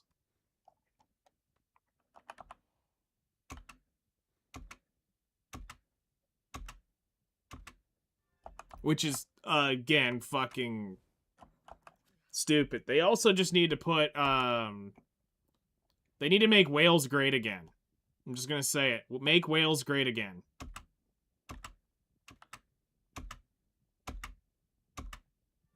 So that people are more inclined to go back out and do that, and... Or they just need to make it a easy to farm sea monster now. No, not the little ones. We're talking the big fucking blue whales. The little ones were never good to begin with. We're not going to talk about them. Other than to make, to get the soft whale meat, or whatever it is, because it's not the fresh whale meat that you get for, to make the fresh whale meat salad. It's the other whale meat that makes the matchlock reload thing. But, like, at this point, we need the whales to be... The blue whales just need to be mobs that are out in the ocean and you can kill them with your boat. And it doesn't need to be just 5 of them out in the ocean. No, that needs to be up 24/7. Yeah, just make it that and let the whale tendons start dropping. Several sailors can grind it at once. It's not where it's a, oh, once one person's there, it's theirs. You know, spread them out all over the ocean, and yeah, just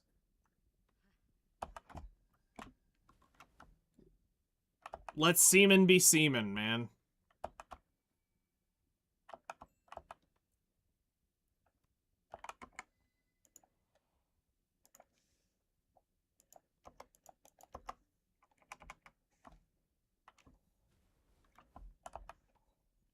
With that Gem of Void, I think we have enough to convert one of our Oculuses.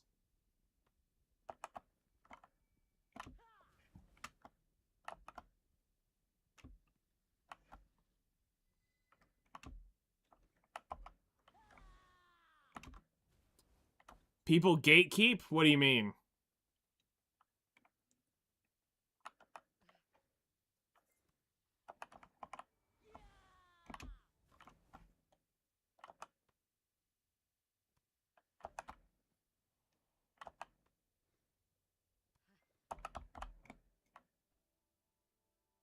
Oh yeah, do you know why they kill the people at Blue Whales? There's a reason for it.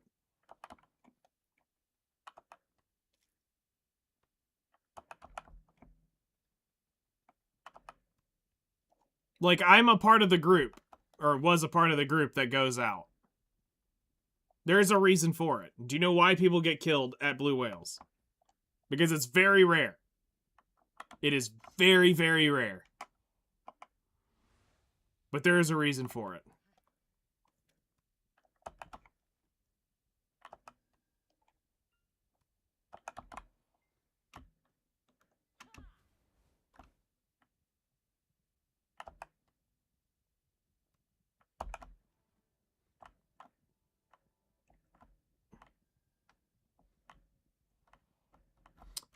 Yes. So the reason why you would kill somebody at Whales was because, it's an organized grouped activity at this point in Black Desert, alright?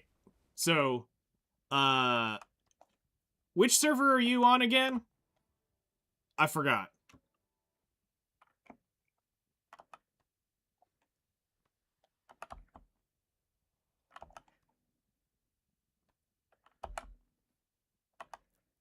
No, not server, as in, like, North America, EU, whatever.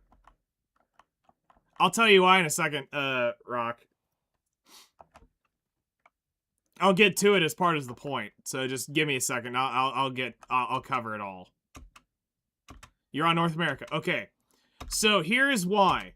When North America has a whaling Discord, and on the whaling Discord, it is a bunch of verified people who want to go out and whale. It's the one place where they go that was separate from all the other whaling things because there was a system to it. A very intricate and delicate system that would track over 30-something whales at once, okay? So, as soon as spawns happened, you had this network of people literally instantly scatter out and start checking every single one of the fucking channels right here. Now, there are random channel spawns. Certain channels would be dead. Certain channels would not be dead. They would have a spreadsheet of said whales. And there was a method to how they cleared them, okay? On top of the method, they would clear it from Medea, Balanos to Calpheon, in that order. The main sailor of the group usually had to have a null. And a carrack. I mean, that just goes hand in hand. But you had to have a null and a carrack so that you could transport the amount of people.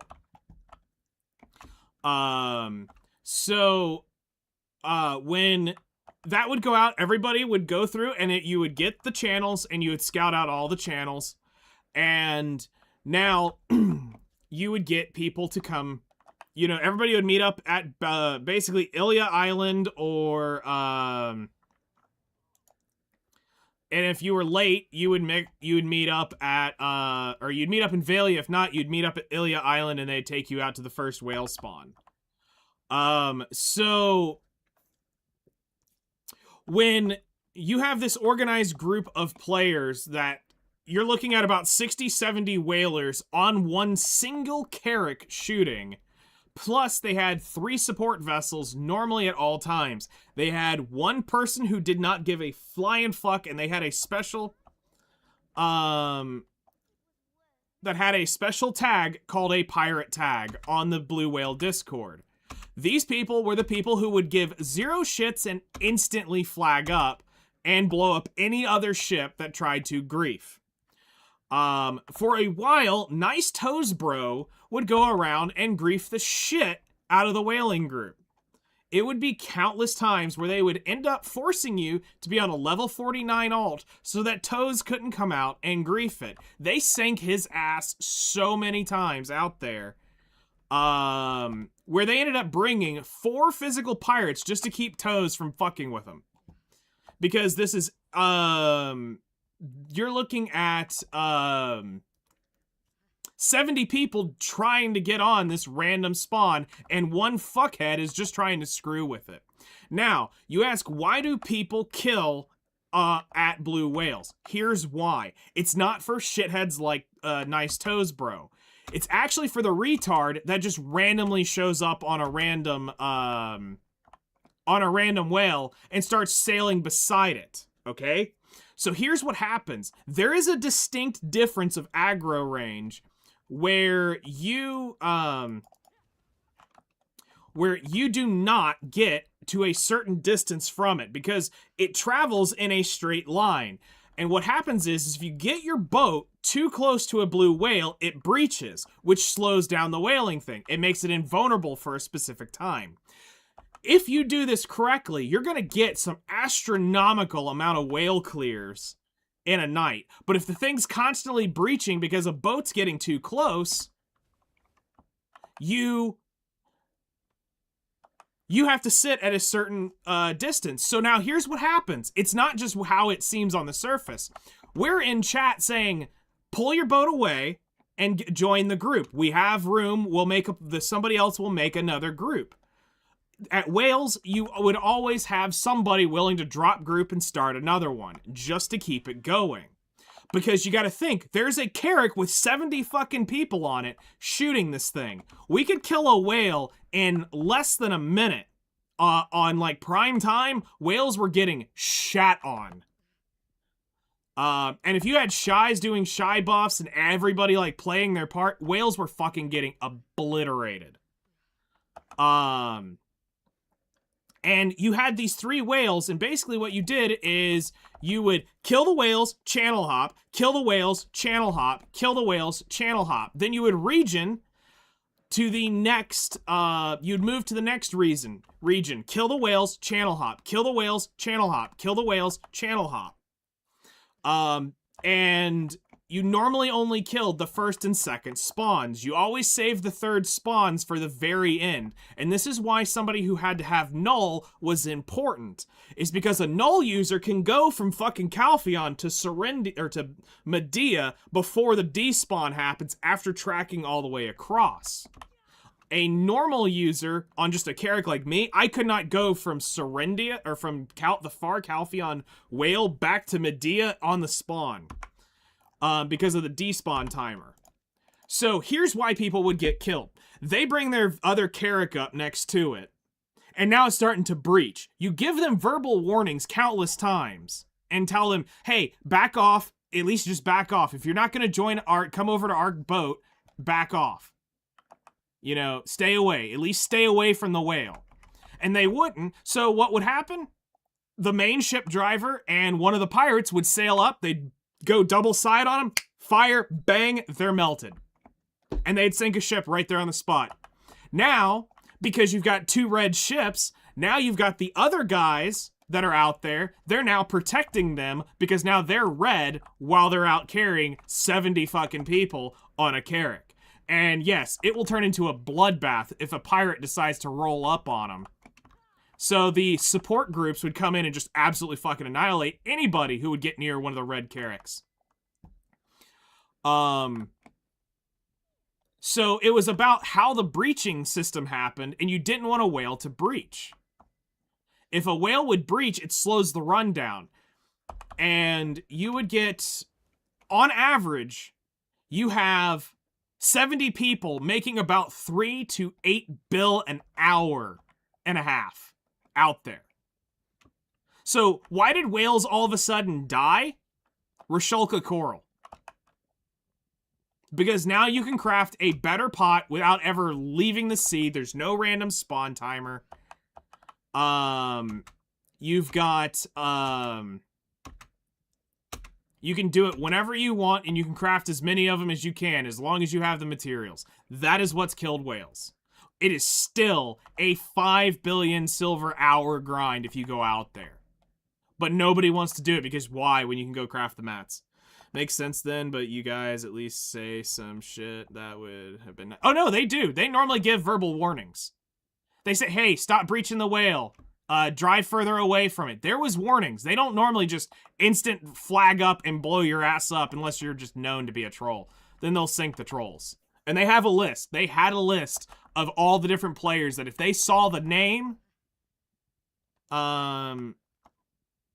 they'd absolutely sink them. No questions asked. And they even knew when Toes was on the channel. And the issue was is they had a mole in there. I don't think they ever found exactly who it was. Because it ended up causing some shit with Sweetie. Because she was the GM that was harboring that fuckhead. It wasn't her. She confirmed it wasn't her leaking the channel to him. But she's like, he can see what channel I'm on.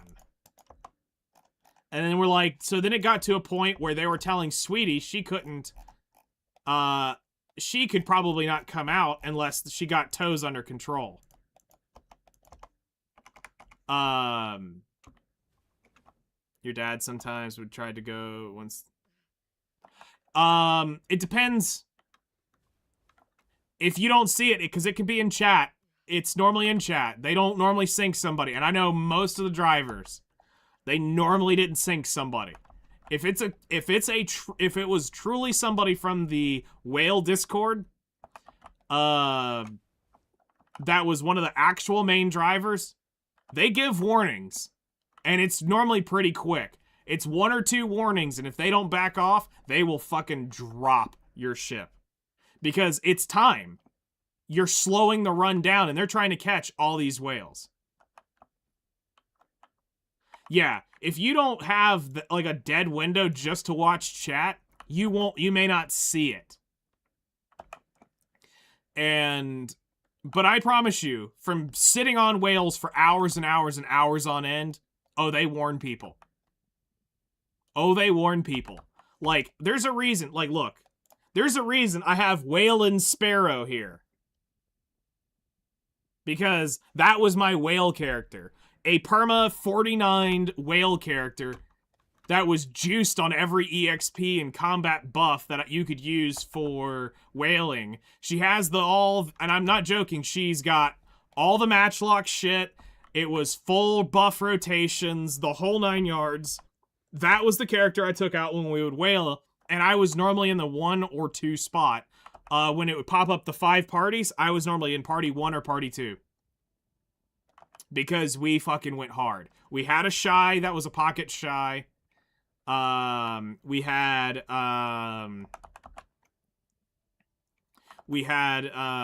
occasionally we had a witch that would drop the speed spell so that you'd shoot faster. We timed our BSRs so that we could get the most value out of them. Oh yeah, no, we went hard in the paint on whales.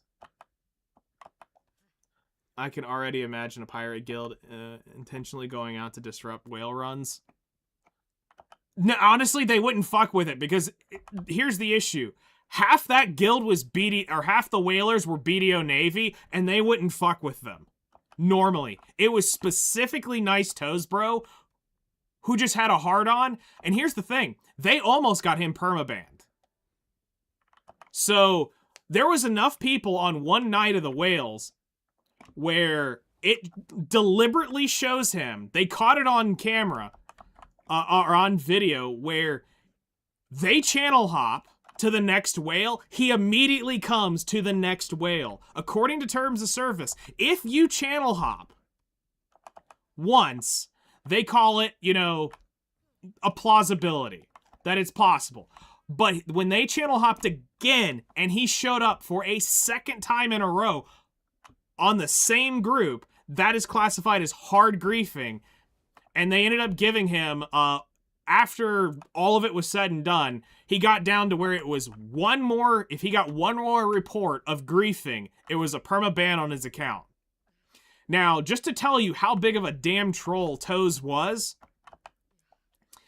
he lost his he lost his Valor.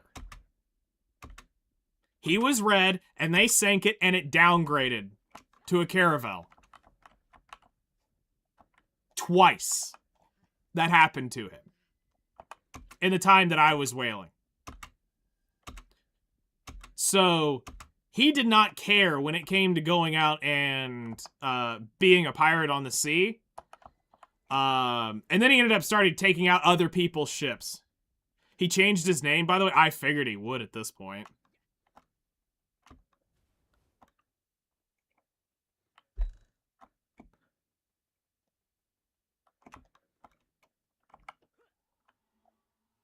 So he had a valid reason for doing it out of revenge. No!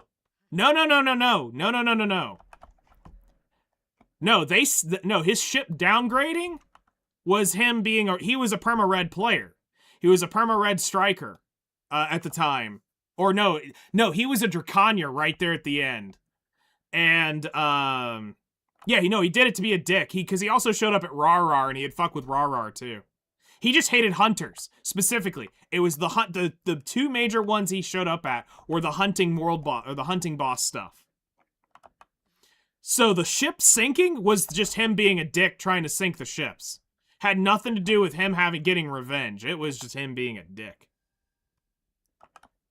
So, but they ended up they caught it, several people got it on film, and with him channel hopping 2-3 times in a row and finding them immediately, they're like, nope, you can't do this. They deliberately changed channels, and you followed them, that's griefing. Because no coincidence says that you're going to find them 3 times in a row on random channel hop. Because you weren't really allowed to stream whales. That was also one of the rules. You had to have your channel hidden, and you couldn't be in a call where they were calling it out.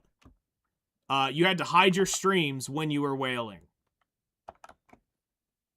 Like, you couldn't show your channels while the channel hop was going on. So, like, they took extreme precautions to keep griefers away. And they did have people in the Discord that got validated by somebody, because you had to know somebody in the guild, or in the Discord, to get in it. And the reason being was to keep down on the trolls, because then it became word of mouth. So, like, for instance, Six Sal is how I got in there, which was one of the main drivers. So I got validated through him, and then I was able to validate Zoo because I was there. So now they're tracking who validated who.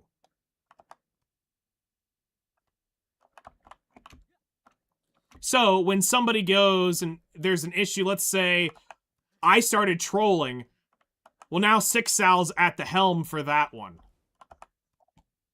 He's now the one they're questioning. Hey, why'd you let this guy come in here? I didn't know they would have actively banned people for channel hopping to engage in PvP. It's because there's a difference. There's a fine line in channel hopping to grief and channel hopping to PvP. Because it was a clear intent of griefing.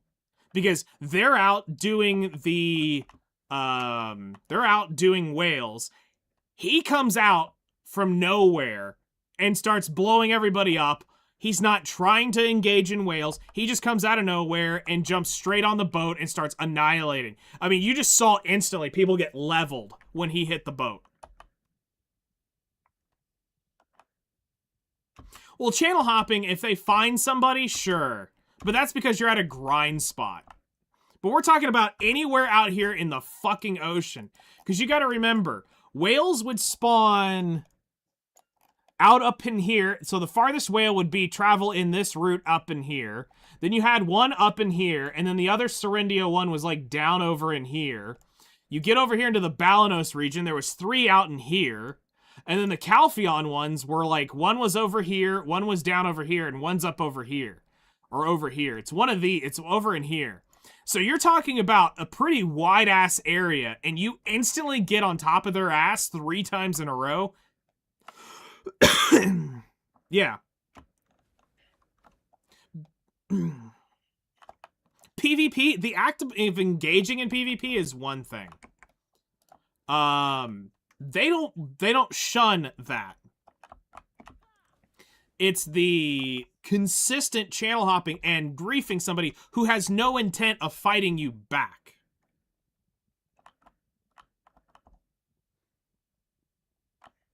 Like, we're all out there with matchlocks. Do you think we're gonna pop our gear on? And they ended up bringing a couple people from, at the time, they brought a couple Cho Nation out. They had a couple people very, very well geared who could easily shit on Toes if he jumped on the boat. Like, they eventually just started carrying a few of them around. And it was normally a hard counter to whatever he was playing. So you're sitting there shooting whales and you're watching like some Zerker sitting there throw them around like a fucking ragdoll. It was quite humorous.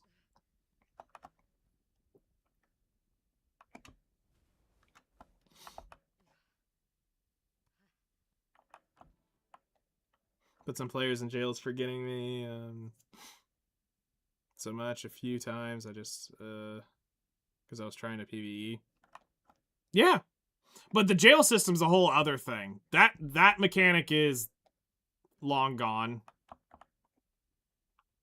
I mean, it's there, but I mean, when was the last time you saw somebody get sent to jail?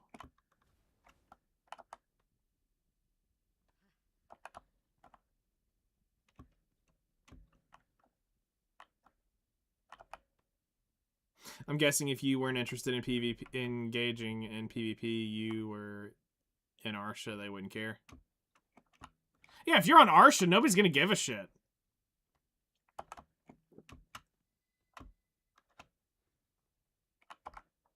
But like the whale group even had they had one last whale, so they had one last whaling that they would go do, and it was normally the Calpheon whales, where they would go grab, from Portaferia, they would sail out on a seasonal character and go kill even one, maybe two, of the seasonal server whales if they ever spawned. You might get one of the third spawns of the, you might get a third spawn of a, Calpheon whale. So 1 and 2 were guaranteed. Third was the random, were you gonna get it? So that's why it became such an organized machine. Because you had people that were on rescue duty. So anytime a person got dropped off the boat, fell off, whatever, you had to have a couple rescue boats, again, preferably with Null, so that you could go get them wherever they were and get them back to the group. Ever tried whale hunting? I mean, it was good money. It still is good money if you could get it, but now you just can't get people to do it. That's Arsha, but only if you gained something for killing players in PvP. Otherwise, I will say PvP has no good use in BDO other than that type of shit. Yeah, I mean, that's pretty much where it's at.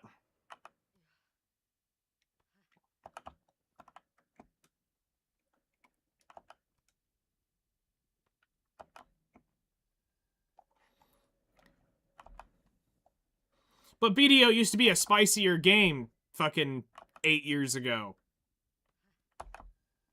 It's not anymore. It's a bunch of pussies playing the game.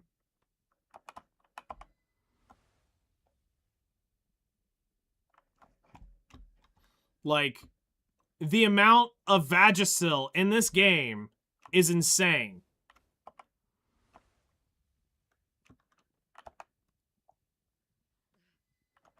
Four years ago, it was still spicy. It died off a pretty good bit.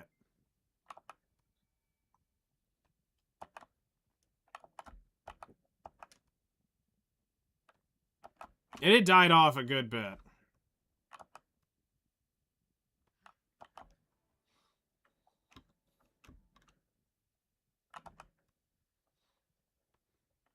I mean, it used to be... I mean, really?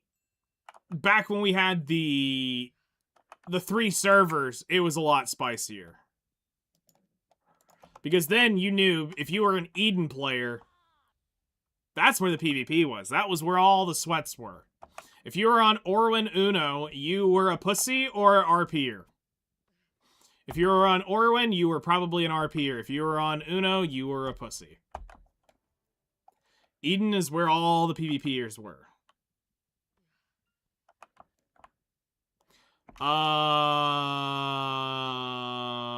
That's a great freaking question, because I haven't been keeping track of it. So we're gonna hope that,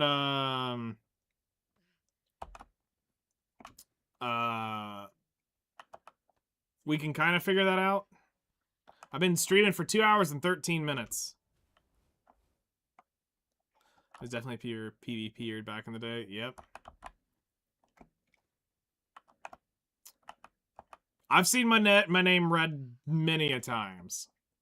The last time I saw my name read, I was working on my Infinity Pot at Polly's, and some fucking little shit rolled in trying to do his quest, and he wouldn't fuck off, so, well, I just jumped on my Ranger and shat on him. Got 683 at Corals.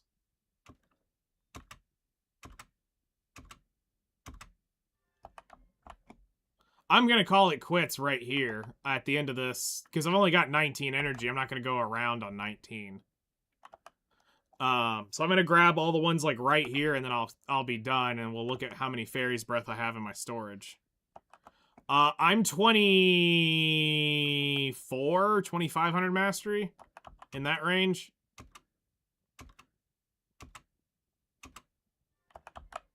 Well, actually, I'm using the axe, which doesn't have the extra 100, so...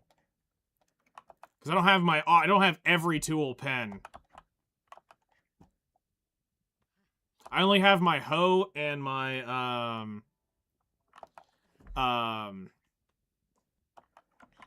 only have my hoe and my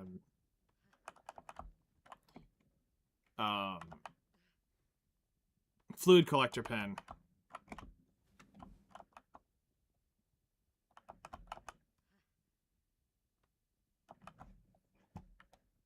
Oh yeah, everything else is tat.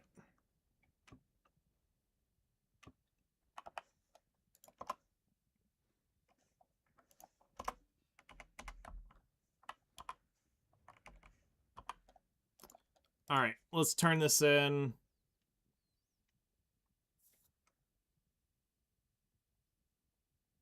Or an Awakened Striker when you just need to shift F. I mean, that's disgusting.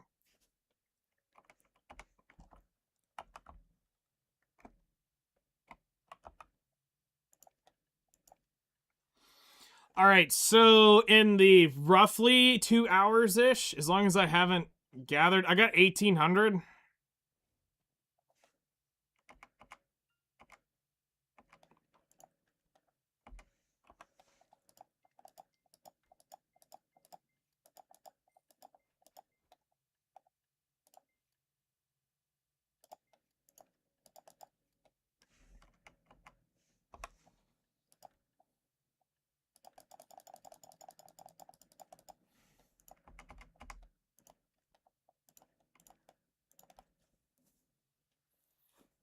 Literally that red striker in a red ghillie suit flagged up at Helms or Sawson's.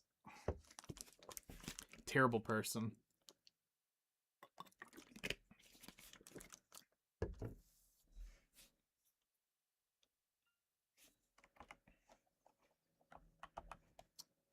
All right, let's go convert all of this and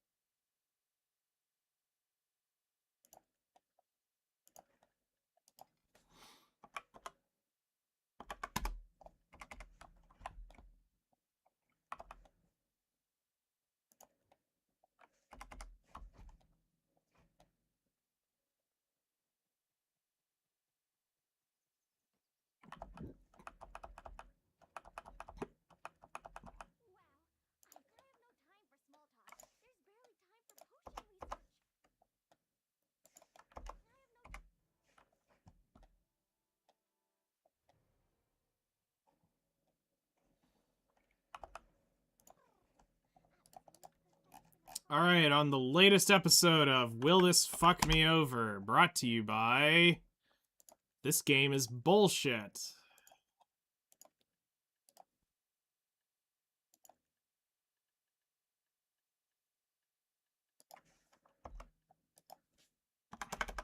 Oh shit, hold on.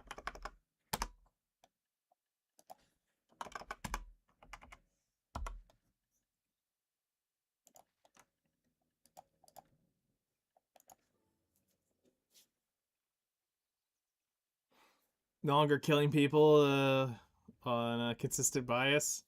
Look how I softened your heart over the years.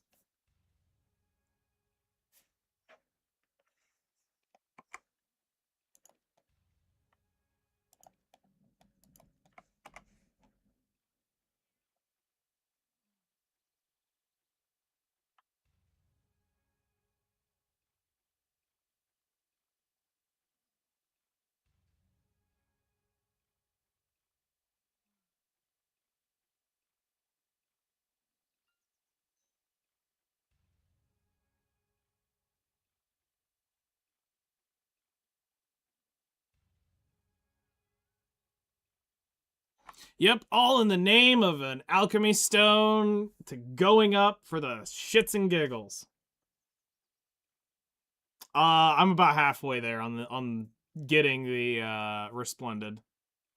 On my helmet, however, now that's a different story. We're not gonna talk about that one. That one we're getting way too close.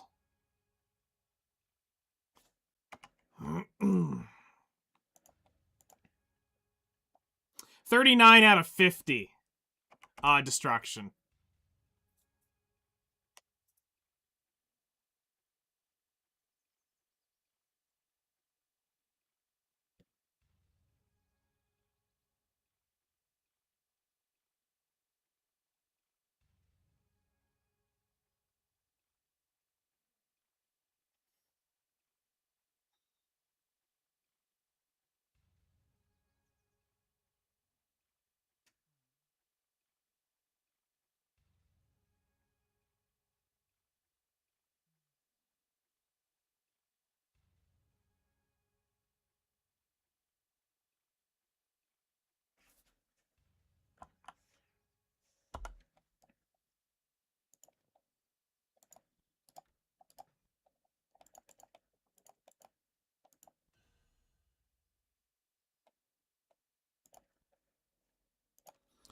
All right.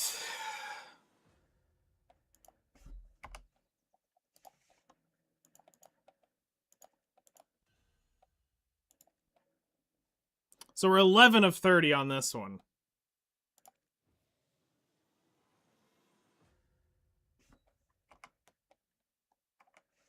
Nothing wants to go.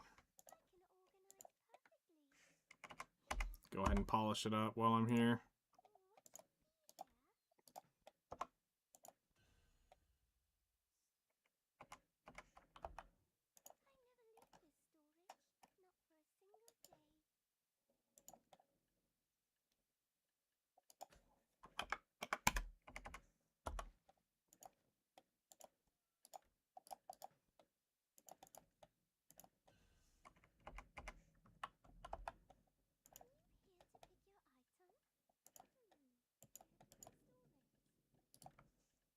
We'll get there. All right.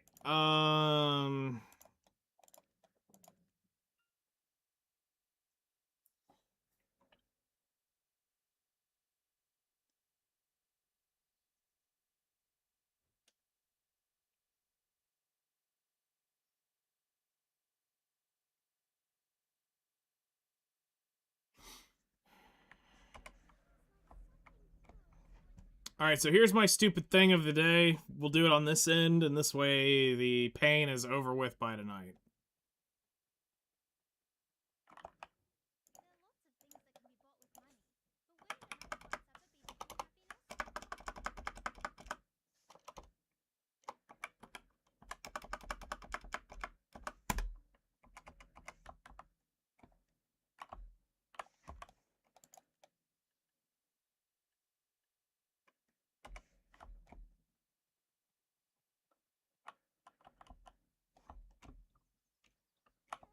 All right, we're gonna go to the Kama Sylph tree, and we're gonna get the blessing of the Kama Sylph tree for this shit.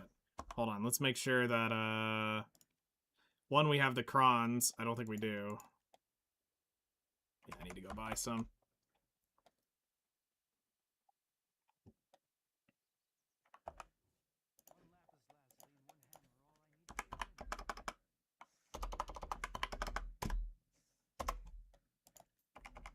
And make sure I have a stone to tap it.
Brain stop braining. There we go.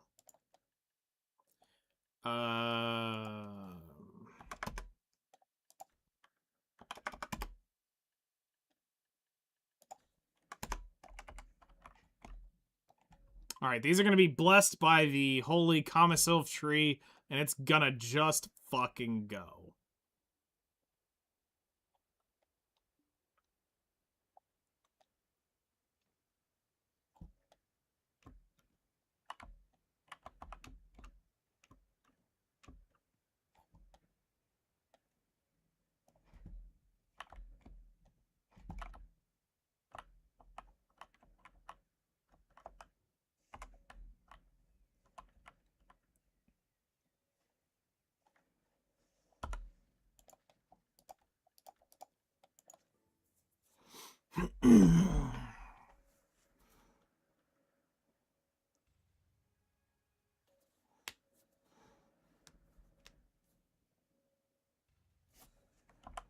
All right.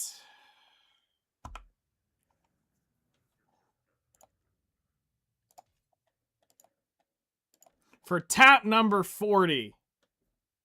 That's disgusting to think about. For tap number 40. Let's try to get the helm. With the blessing of Kamasilv's tree.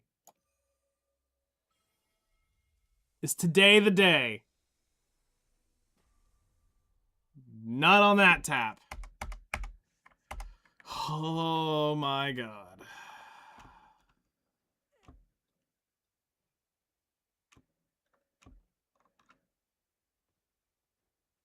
We are fucking 10 clicks away from this helm finally going.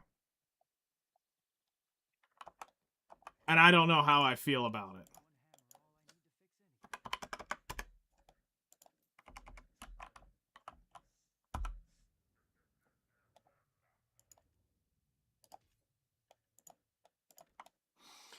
All right.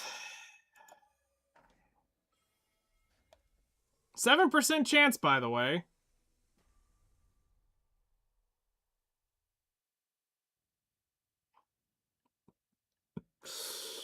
Oh, shit. 7% chance, by the way.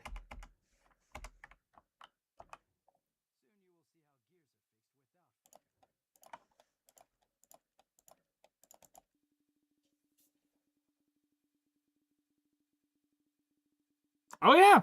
Clearly. Clearly. I could have bought 2 of my accessories that I needed. I could have had a giant juice of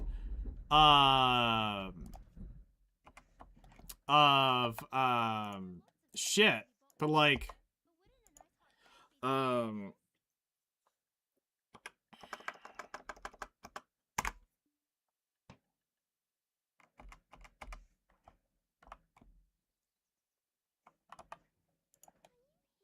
but it is what it is. You know? I mean, there ain't shit we can do about it. Just keep your head down, keep grinding, and eventually it'll change.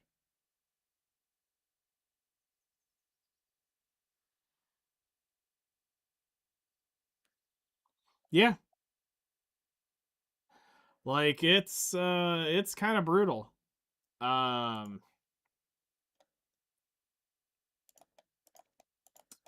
Do some horse segs real quick. I have all these horses up here and I haven't sent them to do shit yet, so let's move it all up here and do that. See, this is why I am okay, like, I'm calling this, it averages out.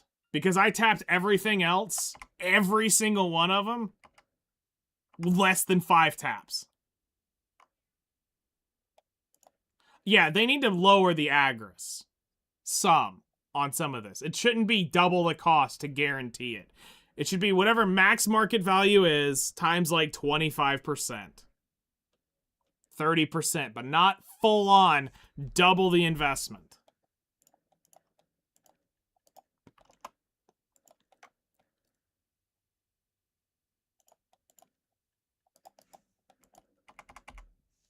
All right, horse sags.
Okay, I only had that one. I thought I had more females.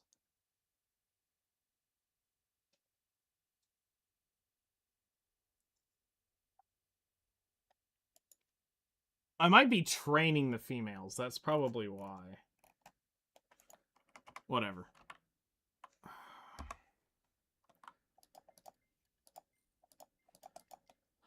All right.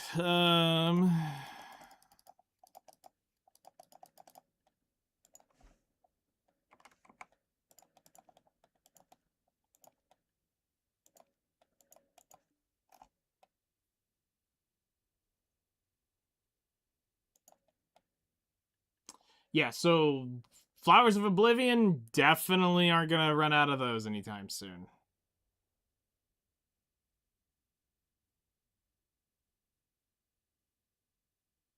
Yeah, I'm so close to being able to sell them all off, too.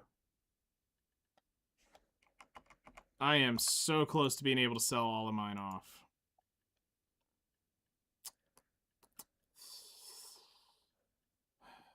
We'll get there.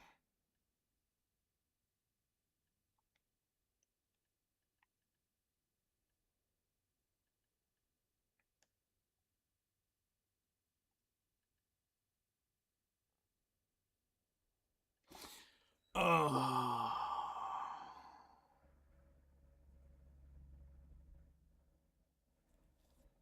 80 before the Krogdalo update? That's nasty. You know, a part of me's thinking, should I try to tap a Pen Blackstar real quick and just sell it?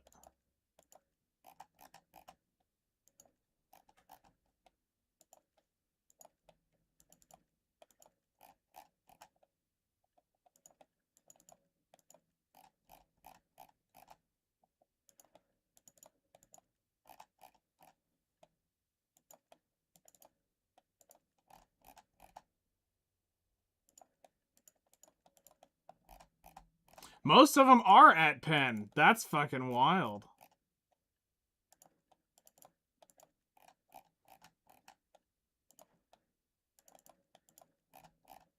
Obviously, strikers are going to have the most.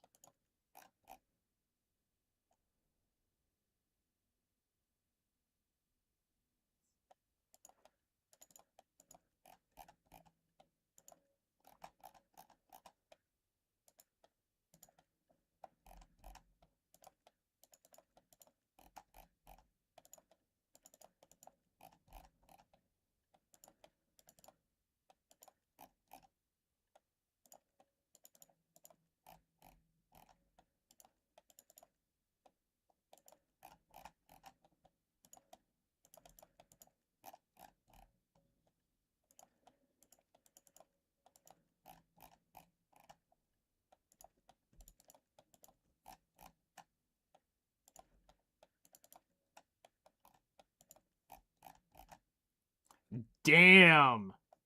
The amount of Megu ones sitting on the market's wild.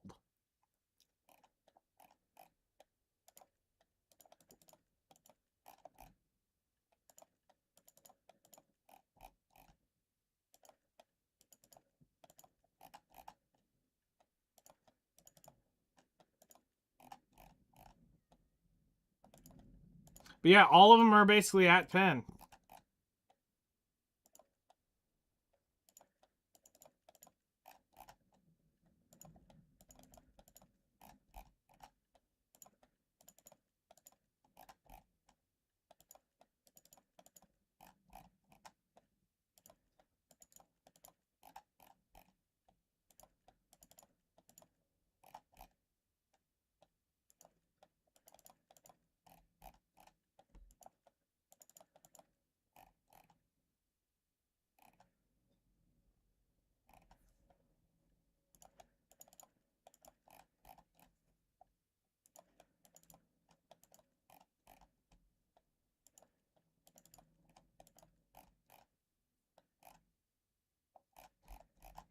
What about awakening weapons instead?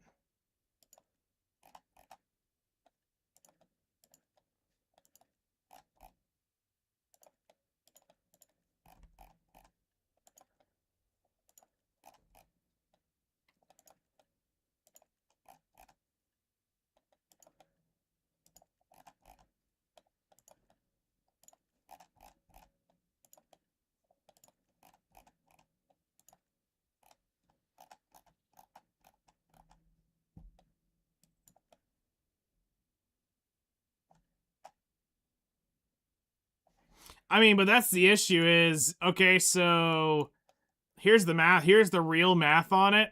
So you buy a 7,800,000,000, you sell it for 21 bill times 0.845. You're sitting at 17 bill minus 7.8. You're looking at like a 9 bill profit to turn it around. Yeah, you made 9 bill, but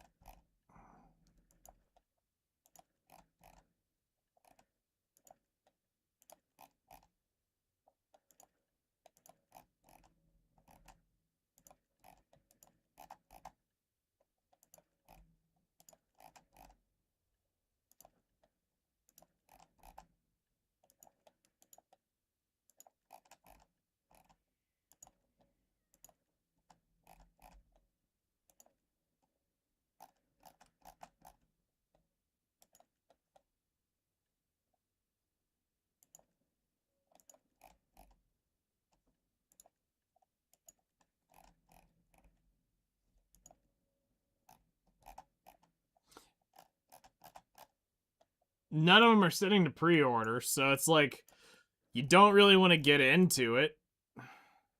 I mean, here's another one. So I mean, you've got some.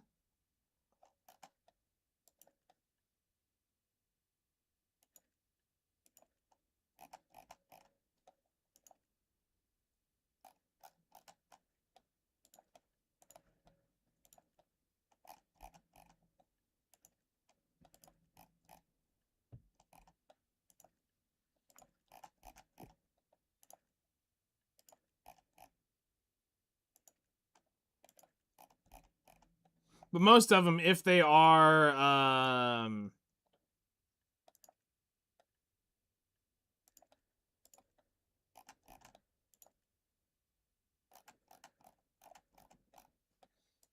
they're not just, there's no pre-orders up on them.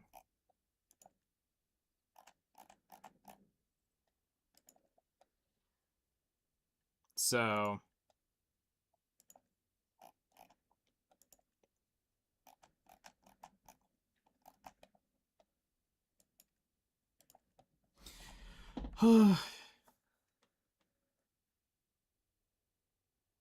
yeah. You'd have to find one that's cheap and min listed and then swing it over to the other. But that's too much effort. That is way too much effort. All right. It's 1. I'm gonna go get some shit done. We'll be back sometime after dinner tonight and continue on the grind. We'll go take the Guardian out to the castle, go do a couple hours at the castle. Get I think the DK's hooked up, so we'll get that one done, and then we'll start working our way through. But we basically got 2, 4, 6, 8, 10 hours of grinding at at Ethereum Castle to get all these characters up to 61, and then we'll start working on the whole eventual list of classes to play at some spot or another. So y'all enjoy your afternoons, y'all take care, and I'll see y'all later.